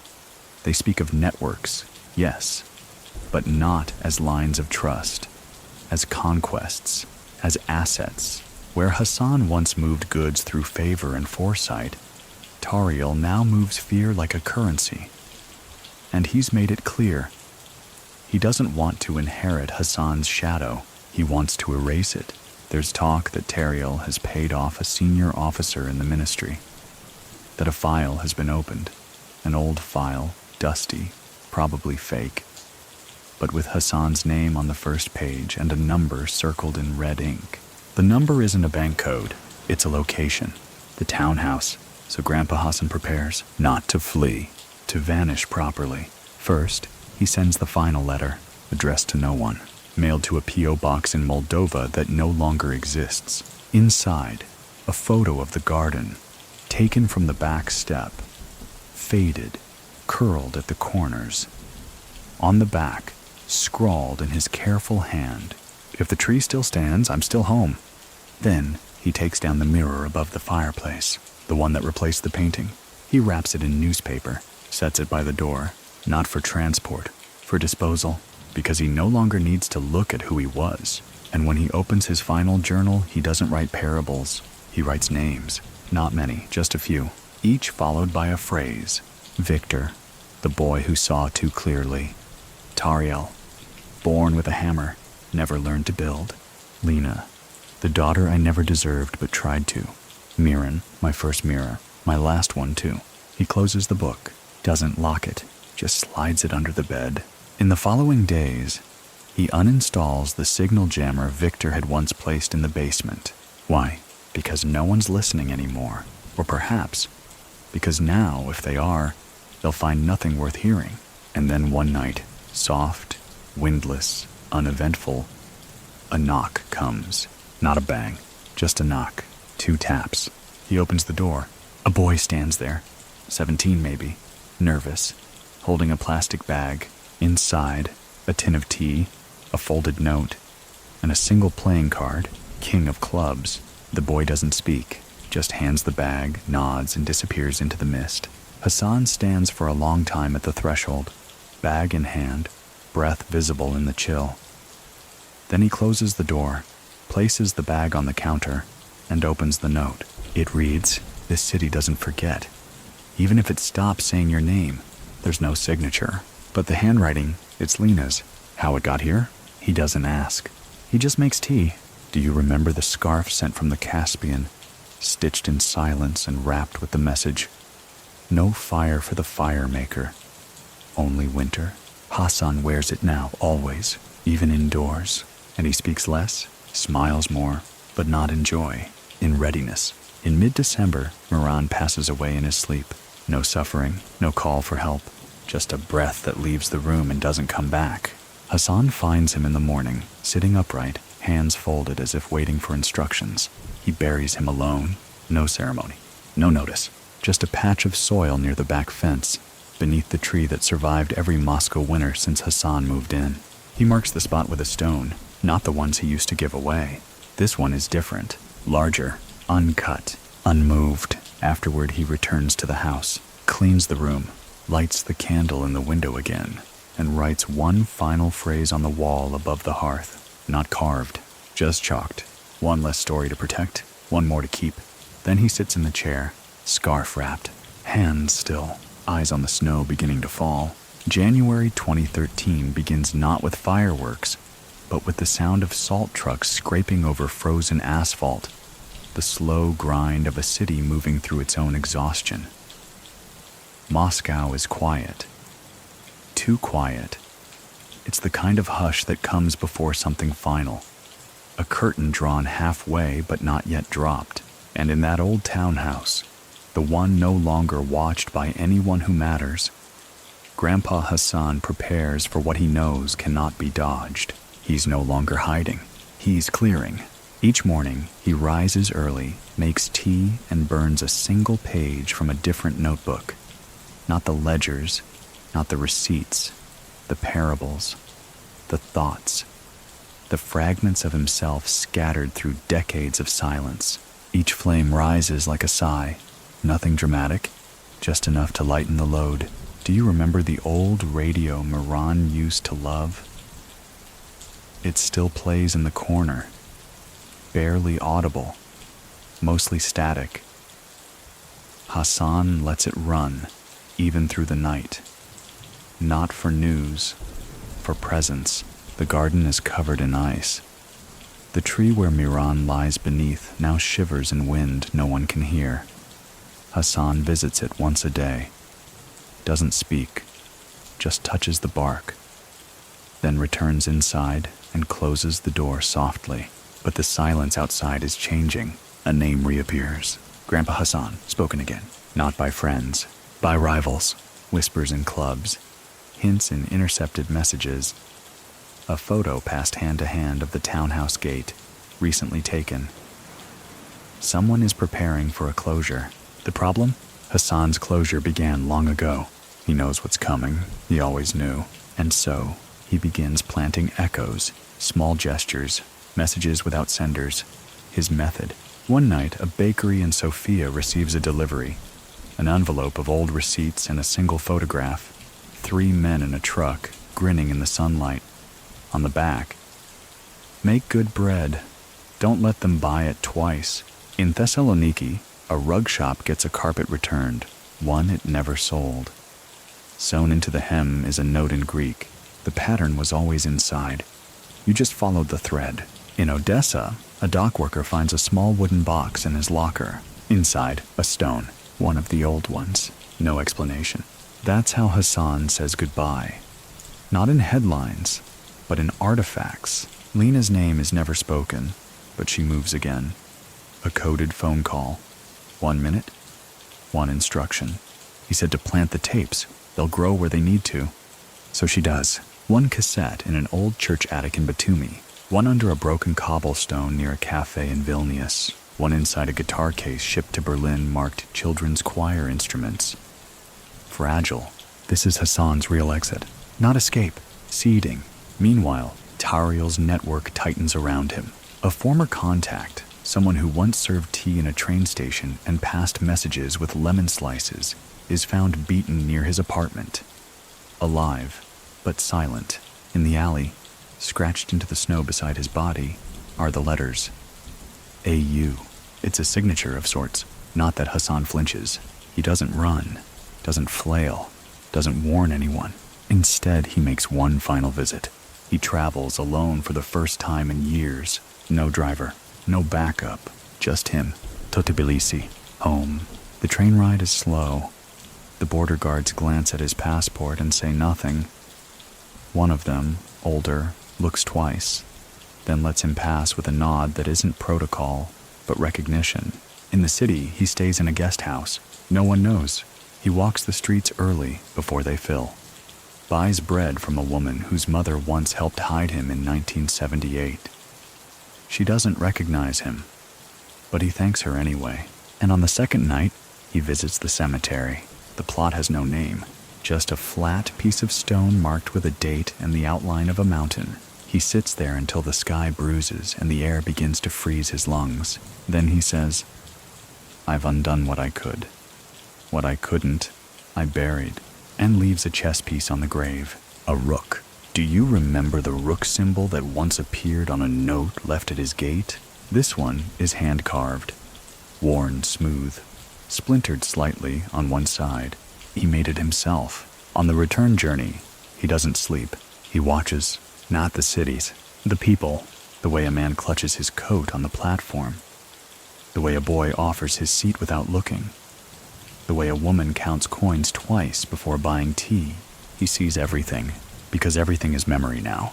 When he arrives back in Moscow, the snow is thicker, his steps slower, but his eyes clearer than ever. He lights a fire for the first time in weeks, not for warmth, for signal, and in its flicker, he places the last cassette in the hearth, lets it melt, and then he sits for hours, holding nothing. Not tea, not paper, not memory, just stillness. And across the city, somewhere in a room with no light and too many locks, a man reads a transcript. Tariel. He nods, then says to no one in particular, "Tomorrow." And tomorrow is now just one more night away. January 15th, 2013. A date that would pass most people by without remark.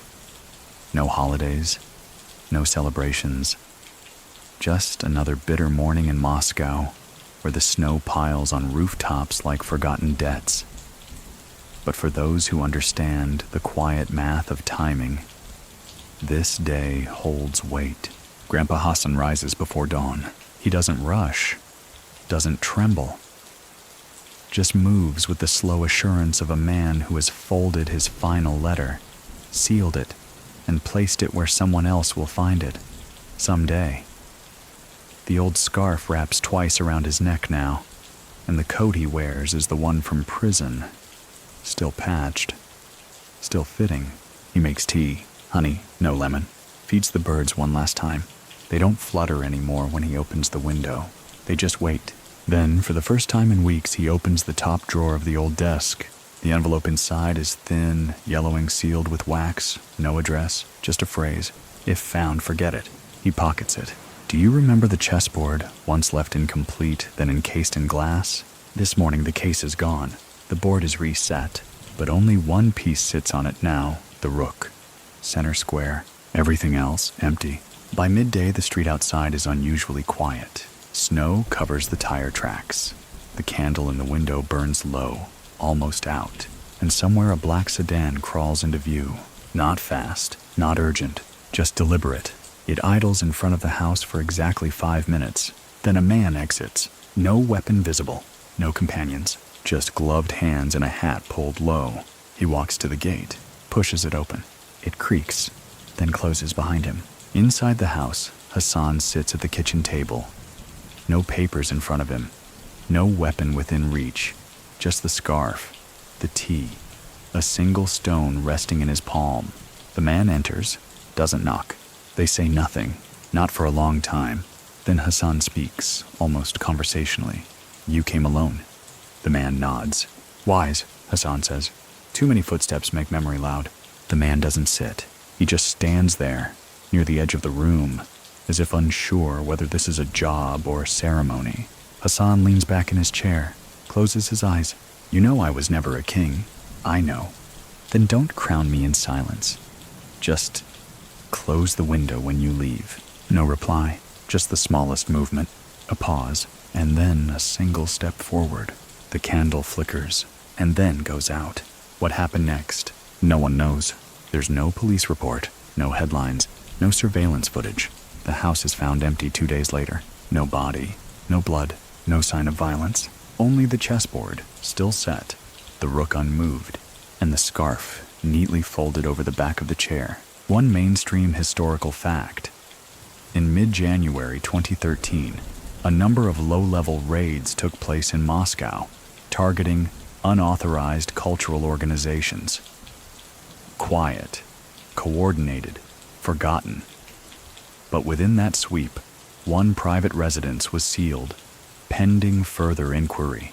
That residence never reopened. Many people still think that Hassan was killed that day. Others believe he escaped, vanished into some safe house buried under decades of anonymity. So what do you think? Can a man like that ever truly be taken? Or did he simply leave before anyone could write the ending? Lena receives no official word. But 2 weeks later, a package arrives in Thessaloniki. Inside, a loaf of bread, slightly stale. And inside that, a cassette, hand-labeled in faded pencil. When the king is gone, guard the silence. She plays it. It contains only music, Georgian folk songs, wind in the background, and Hassan's voice once barely audible. "The last thing I ever stole was time." She weeps, but not for grief, for gratitude. Elsewhere in Batumi, a man finds a stone on his windowsill. In Odessa, a rug is returned to its shelf, paid for in cash that smells faintly of mint. And in Moscow, in the still cold garden behind the boarded-up townhouse, birds return to the branch above the patch of soil. They sing louder than they ever did before. Do you remember the envelope marked, "If found, forget it"? It's never found, and maybe that was the point, because Hassan never wanted to be remembered. He only wanted to be understood. And now, all that remains is the quiet, not of absence, but of a man who chose his ending. February falls on Moscow like a second winter layered atop the first. The snow doesn't melt. It simply deepens. Footsteps vanish faster than memories. And in a quiet district not far from the ring road, the townhouse once belonging to Aslan Usoyan, Grandpa Hasan, stands shuttered, silent, untended. No one's claimed it. No one's vandalized it either. The lock has rusted, not broken. Inside, the air is stale but undisturbed. The glass on the chessboard case remains whole. The rook still sits center square. The scarf still draped, untouched. No signs of struggle. No signs of life. And outside, no candles in the window. But the tree still stands, and that for some is enough. Word spreads, slowly at first, then all at once, Hassan is gone. Not confirmed dead, not found, simply gone. And in the language of the thieves-in-law, disappearance is the heaviest punctuation of all. It's not surrender, it's ascension. Within a week, in cities as far apart as Riga and Yerevan, tributes begin, quiet ones. A piece of bread left on a bench. A rook carved into the underside of a cafe table. A torn page from an old novel slid into a pocket without a name. Lena hears it first from an Armenian fence in Thessaloniki, who greets her not with pleasantries but a nod and a whisper. He made the last move. She doesn't ask how he knows. She just lowers her gaze, bites her lip, and continues her work, restoring tapes, encoding memory, tending to the garden of echoes Hassan left behind. There's a feeling now among the old guard. Not grief, not exactly. More like disorientation. The North Star is missing, and the sky looks different because of it. In Batumi, a retired customs officer starts writing again.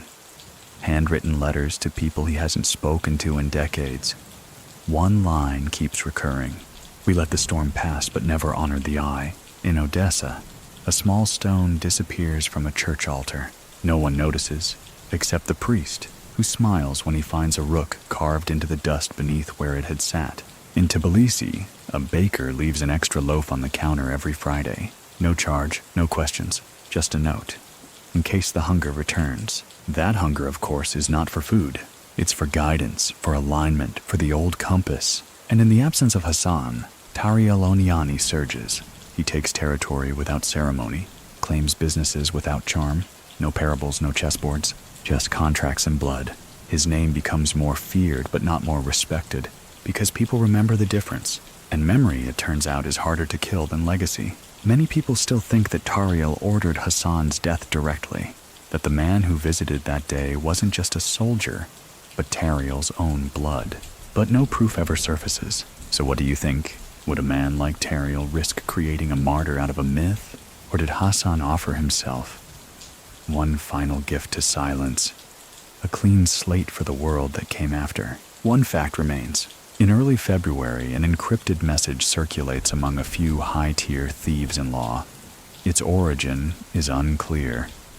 Its code is old. Very old. But the phrase, once decoded, reads, "Stone returned to water." That's all. No name attached. But every man who receives it understands what it means. The voice is gone. The weight of that silence presses down on the entire network. Deals move slower. Meetings become more ceremonial again. For a brief moment, even Tariel softens, granting amnesty to a rival clan's courier instead of executing him. But it doesn't last. Storms never do.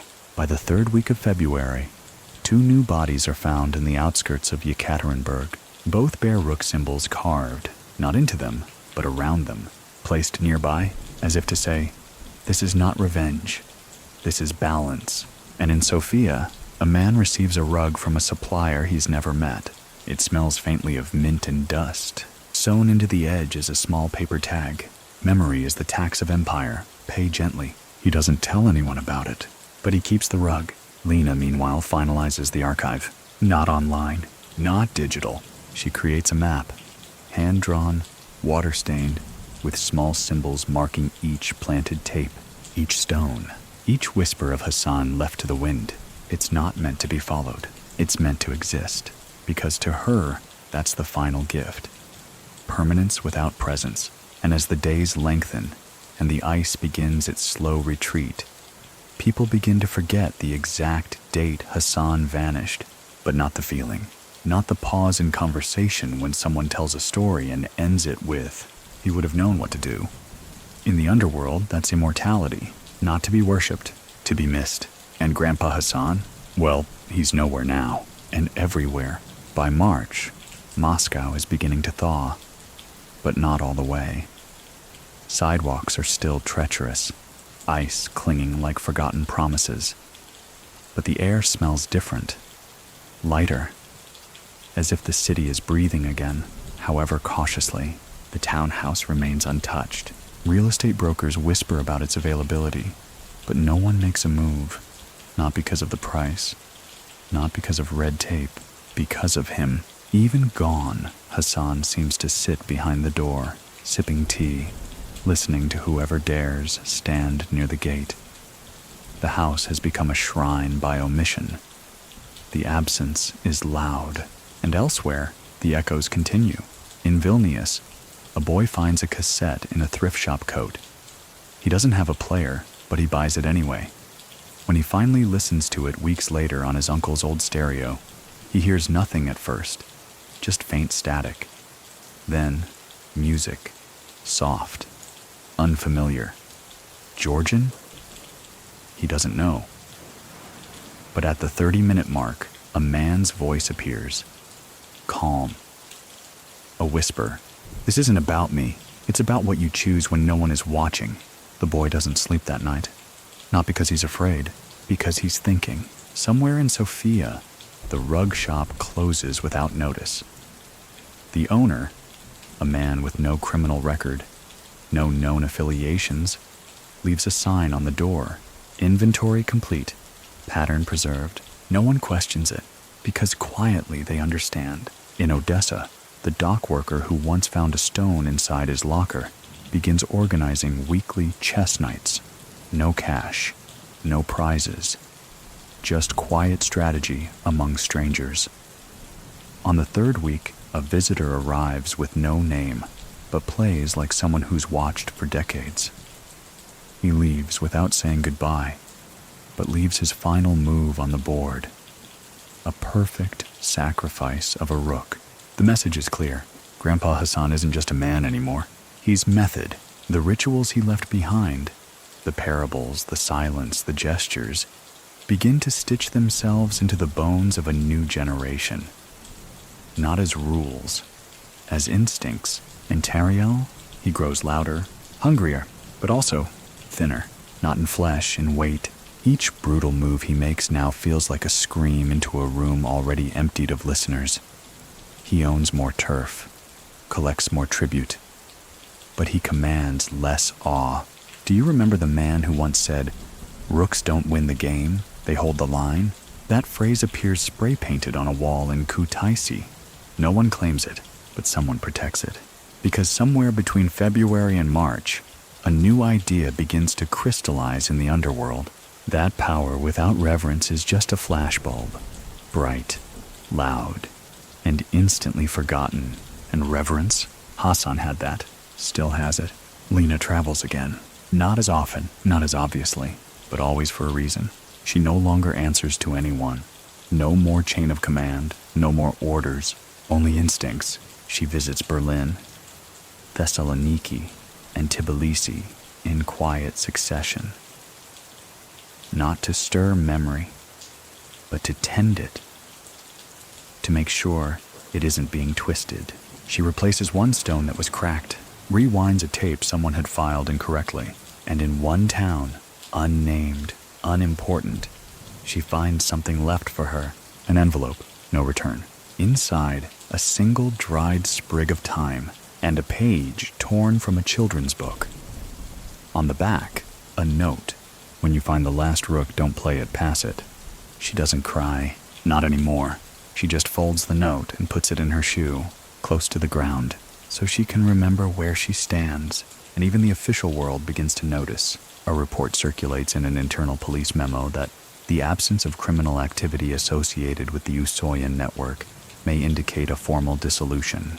But in the margins, a handwritten line, or a transition to something we no longer understand. That's the thing about shadows.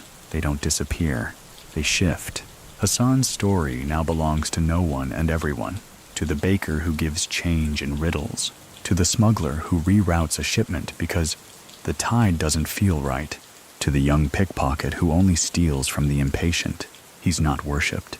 He's consulted. In quiet decisions. In long silences before action. In the way a man holds the door a half-second longer for someone he'll never see again. Many people still think that if Hassan were alive, things would be calmer, more balanced. But maybe the calm is him.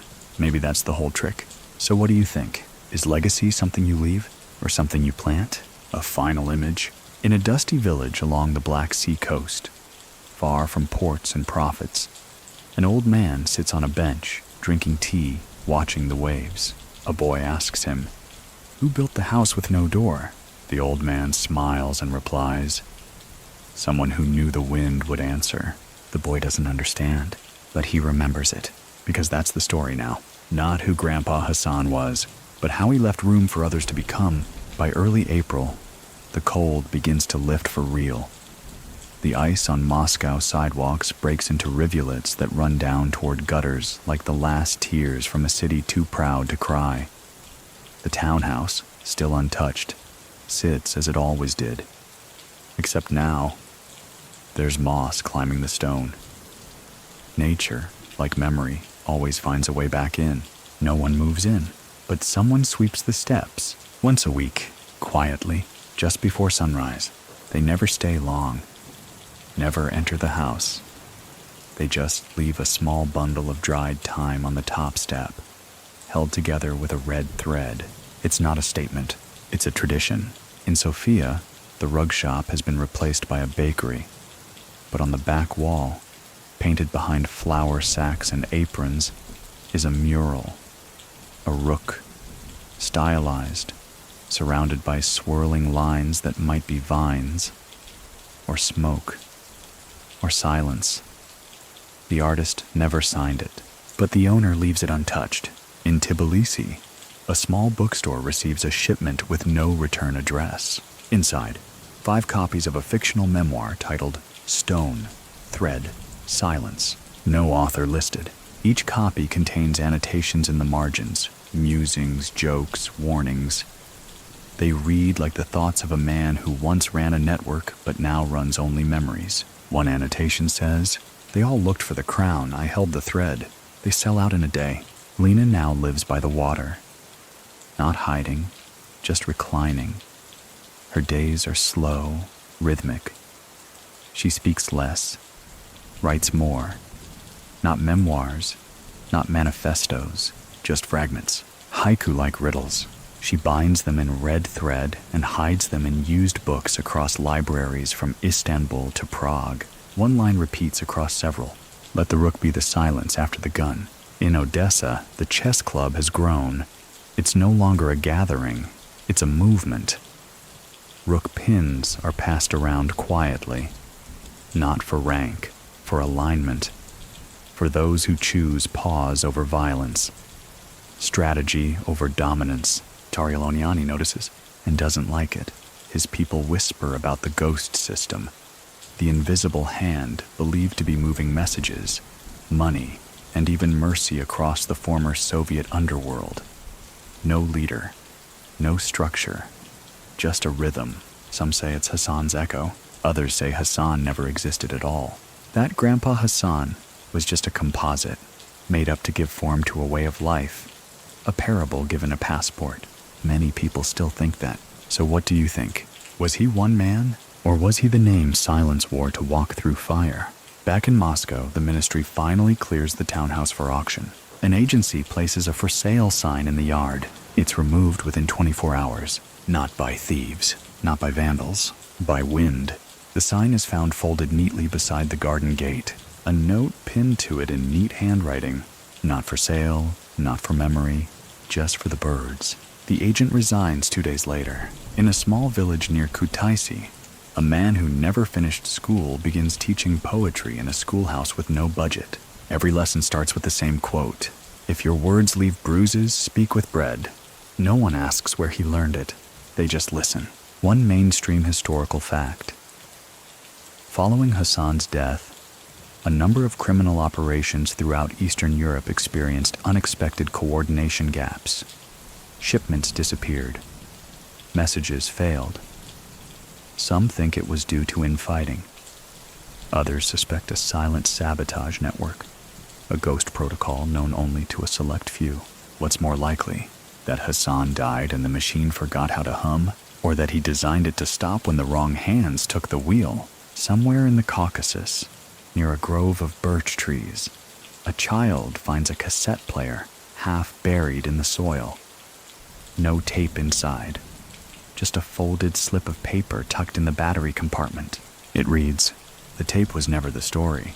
It was the silence that followed." Years later, he still carries it, never plays anything through it, just holds it when he's thinking, because that's how it works now. The system isn't a chain, it's a hum, a flicker, a silence passed hand to hand. And those who understand, they don't call it crime anymore. They call it balance.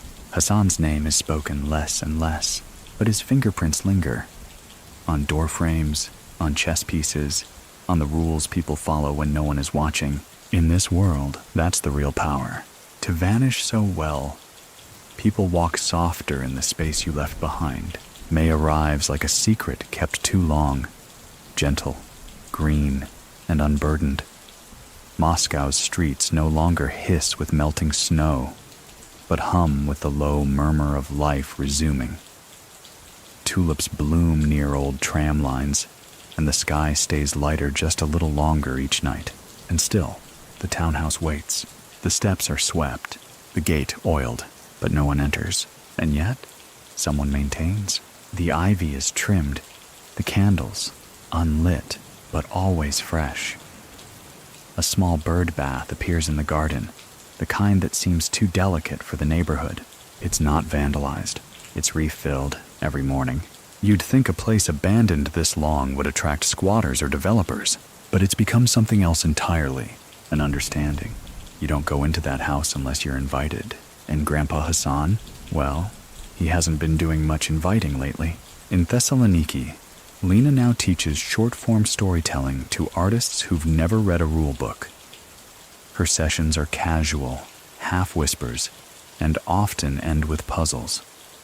One of her favorites, a man gives away everything except one rook. What does he play next? No one ever answers the same way twice. That's the point. The old rug shop, a child runs it now. Not blood-related, not groomed, just aligned. He never met Hassan, never knew Lena was watching. But when he finds the rook symbol under the register carved into the wood, he doesn't sand it away. He paints around it. In Odessa, chess night becomes chess weekend. They no longer track wins. They track moves of grace. When a player surrenders a piece to save a stranger's strategy. Each week ends with a toast to the one who vanished properly. Tariel Aniani notices the shifts, sees the subtle change in posture from lieutenants who used to fear him. They're still obedient, still profitable, but colder. Less awed, because what is power if it demands presence? And Hassan? He commanded without showing up. In late May, Tariel sends a messenger to Sofia with an offer. Money, security, a permanent position for anyone who can confirm the death. The messenger never returns, not because he was killed, because he stayed. Opened a book, read a note, found a rook, and decided the silence was sweeter. Tariel grows paranoid. He interrogates the men who once worked under Hassan. Most know nothing. Others pretend to know less, but in his fury, he forgets the one thing Hassan never did. Power survives best when it's invisible. Do you remember the garden where Hassan once buried Miran? A man visits it on the last Thursday of May. He wears no watch, no jewelry. He kneels, leaves behind a cassette player with no batteries. On the speaker mesh, written in dust, "Don't rewind, don't record, just listen." No one sees him arrive. No one sees him leave. But the birds linger longer that day, and the sun takes its time slipping behind the roof. One mainstream historical fact. In the months following Usoyan's reported death, several post-Soviet intelligence groups submitted conflicting reports about his whereabouts. Some claimed he had died in Moscow. Others insisted he was living under alias in Western Europe. None ever confirmed. Many people still think that was intentional, that Hassan designed even his death to become a parable. So what do you think? Can a man be gone if his methods still breathe? In Kutaisi, a young boy carves a rook into a tree, not because he understands the symbol, but because he saw someone else do it and liked the feel of the shape. His mother scolds him. His grandfather smiles. In Berlin, a college student writing a thesis on Eastern European organized crime stumbles upon a tape hidden inside a false drawer of an old desk. The tape plays static, then silence, then softly. If they call you kind, make sure you've earned it in rooms with no doors. She transcribes the message and changes her entire thesis direction. Title: Echo as Leadership, the Post-Presence Theory of Power. And in a small corner of Tbilisi, a bookstore owner catalogs a donation box filled with journals. Each one contains a date, a parable, and a chessboard sketch. Some people say it's forgery. Others believe Hassan wrote them all, but the store places them in a locked case anyway. Not for profit, for reverence. Because sometimes the point isn't who left the note, it's why. And in that why, Grandpa Hasan still breathes. Not in flesh, in form. June drapes its warmth over Eastern Europe like a worn velvet coat, faded in parts, but still soft where it matters. Trees bloom with unapologetic boldness. Street musicians return. And yet, in back alleys and shadowed corners, the name Hassan is spoken only in hushes, or not at all. But the shape of him, it's everywhere. In Sofia, a new chess club opens under a bakery. It has no sign, no registration. The only way in is by invitation, or by noticing that the rook piece in the window display is always tilted just so, at a quiet diagonal. They don't play for money, they play for stories. Losers share a moment from their life they've never told anyone else. Winners, they listen without judgment. It's not therapy, it's legacy. In Thessaloniki, Lena receives a package with no return address. Inside, a child's drawing, a rook perched on a cliff, birds flying beneath it. No note, just crayon. She frames it. It hangs above her writing desk. And in Odessa, a boy asks an old man at the harbor why everyone keeps talking about balance lately. The old man chuckles, then replies, "Because the sea taught us that too much tide pulls the anchor loose." The boy doesn't understand, but he looks at the sea differently after that. Tariel Oniani begins to crack. Not publicly, not loud. But those close to him notice. His voice rises quicker. His orders become erratic. He distrusts the silent ones now, the ones who don't scramble when summoned, because silence reminds him of Hassan. And the thing about ghosts is, they don't need doors. One night, Tariel dreams of the townhouse in Moscow. It's unlocked. The candle's lit. He walks inside and sees nothing but empty chairs facing the walls. In the dream, he asks, "Where is he?" And the chairs whisper back, "Where you are not." He wakes drenched in sweat, cancels 3 meetings, fires his driver. Fear doesn't always shout. Sometimes it just sits quietly in the passenger seat, humming a tune you can't place. In Batumi, a cargo ship arrives with crates of old audio players.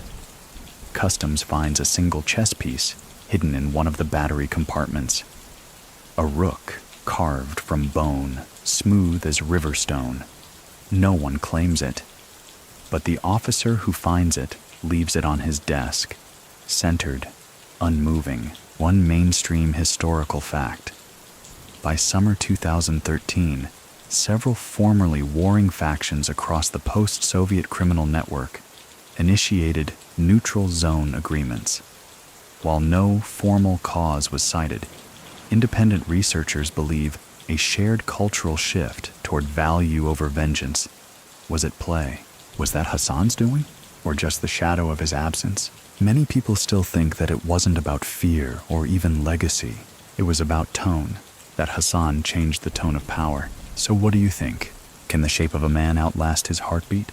In Berlin, a small gallery displays a series of anonymous photographs, all black and white. Each one depicts a hand holding a different item. A stone, a chess piece, a cassette, a folded scarf. No faces, just hands. The exhibit is called Taught Then Vanished. Critics call it abstract. Those who know don't call it anything, because naming it would be like pulling a thread too tightly. In Moscow, the townhouse receives a visitor. Not Lena, not a courier, a child. 7, maybe 8. He sits on the bottom step, eats a piece of bread, leaves half behind, wrapped in a napkin, stands, and walks away. The birds eat the rest. Later that evening, the candle in the window flickers on. No one sees who lights it. No one ever does. But for the rest of that summer, the flame returns each night, always at dusk, always for 1 hour. And in Kutaisi, a young girl finds a carved rook in her grandfather's toolbox. She brings it to school for show and tell. When asked what it means, she shrugs and says, "He told me it's the piece that protects the quiet." No one corrects her, because why would you? Even the streets start to remember.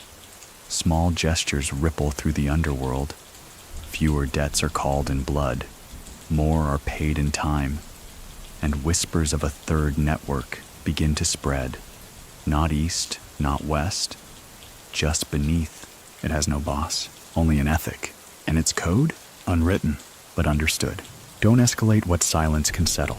Don't interrupt what slowness can clarify. Don't chase a crown when a rook will hold the line. The world shifts, almost imperceptibly, not because Hassan spoke, because he stopped and left space for everyone else to finally listen. July wraps Moscow in a soft haze, the kind that makes time feel thick and elastic. Sunlight bounces from trolley wires, and the city hums, not loud, not rushed, just steady. The kind of hum you'd miss if it vanished. The townhouse remains as it was, but now there are footsteps in the soil around the back. Not deep, not hurried, just regular. The garden, once wild, has been trimmed. Not overworked, just acknowledged. Someone's been turning the earth. A few new herbs grow near the corner. Thyme, mint, and a single rosemary plant. No signs left behind, except intention. One morning, the mailbox contains a rook carved in clay, glazed but cracked on the base. Inside the crack, folded so tightly it could only have been placed there with care, is a note. A broken piece still holds. Lena hears about it through the grapevine. Not from the man who found it, but from the girl who painted it. She never told her what to do. She didn't have to. Elsewhere, the ripple continues. In Sofia, chess nights now include story circles. A man stands and tells of the time he nearly sold out his friends to avoid prison, but chose silence instead. Not bravery, he says, just alignment. They don't clap. They nod. That's louder. In Odessa, a young woman leaves a stone at the base of a statue of some long-forgotten revolutionary. It's smooth, painted white, and bears only the word. Still, no one moves it. It disappears overnight. And in Thessaloniki, Lena attends a gallery show featuring artwork inspired by silence. One painting stops her, a canvas of solid matte black with a faint outline of a rook, drawn in near-invisible ink. She stands before it for 27 minutes. When she finally leaves, she whispers, "He'd have liked that." One mainstream historical fact. July 2013 marks a quiet decline in inter-faction violence across the former Soviet criminal underworld. The press attributed it to increased police pressure, but scholars and ex-lawmen alike often cite an atmosphere of pause. What creates such an atmosphere? Fear? No. Reverence. Tarialoniani? He withdraws. Not from power. He's too hungry for that. But from presence. His lieutenants handle more of the daily operation. He travels more, but speaks less. The old fire is gone, not extinguished, just resigned. He begins to lose his edge. Because what is control when the game's tone has changed? He once laughed at cassettes and chessboards. Now he keeps both in his office, neither plugged in, both gathering dust. In Kutaisi, the little girl with the rook brings it to class again. This time, she shows the bottom. Someone's etched something new. Quiet isn't empty. She doesn't know who did it. Her grandfather just winks. In Batumi, the stone garden where Miran was buried receives a new visitor. An old man. Gray hair. Wears a suit 2 sizes too big and walks like his knees owe him money. He kneels, whispers a word in Georgian that no one records, then stands. Leaves behind a tape recorder with no batteries and a note. Silence still plays. He is not seen again. And in Moscow, the townhouse receives one final package, left on the doorstep. Brown paper, no name. Inside, a small wooden box. Inside the box, a rook carved from black sea glass, a tape, and a slip of paper. The last echo isn't the end, it's the bend. The tape, blank. But when Lena plays it, the machine hums in a way she's never heard before. Soft, layered, almost melodic. She doesn't try to clean it up. She just listens. Because some stories aren't meant to be told anymore. They're meant to be kept. So, what do you think? Was Grandpa Hasan a man? A myth? A message? Maybe he was all three. Maybe he was just the pause between moves, the stillness after the plan, the weightless breath before the tide returns. He's not here anymore, but every move you make with patience, every silence you choose instead of thunder, that's him. Not in memory, in method. And so, the townhouse stays, unclaimed, but never abandoned. A landmark without ceremony, a story without a voice. And the rook? It's past, to those who hold silence not as surrender but as strategy, and those who hold power like breath, not to hold, but to release when ready. The story doesn't end. It simply dissolves into the air, molecules of meaning, drifting between language and legacy. And Grandpa Hasan? He smiles somewhere probably, but says nothing, because he knows. You heard enough. And now, dear listener, we've reached the quiet end of our journey. A tale that unraveled in whispers, chess moves, and the hush between empires. Grandpa Hasan, in all his silence and weight, has shown us not just how one leads, but how one leaves, intentionally, carefully, invisibly. Let your shoulders drop now. Let the story soften in your mind, like fog settling into empty streets. You don't need to remember every name, every city, every code. Just remember the feeling, the stillness, that gentle pressure in your chest when a story leaves more space than answers. Hassan didn't shout. He didn't demand. And maybe that's why his legacy lingers. Because in a world so loud, it was his silence that thundered loudest. As you drift towards sleep, imagine the rook resting beside you, not as a piece of a game, but as a reminder.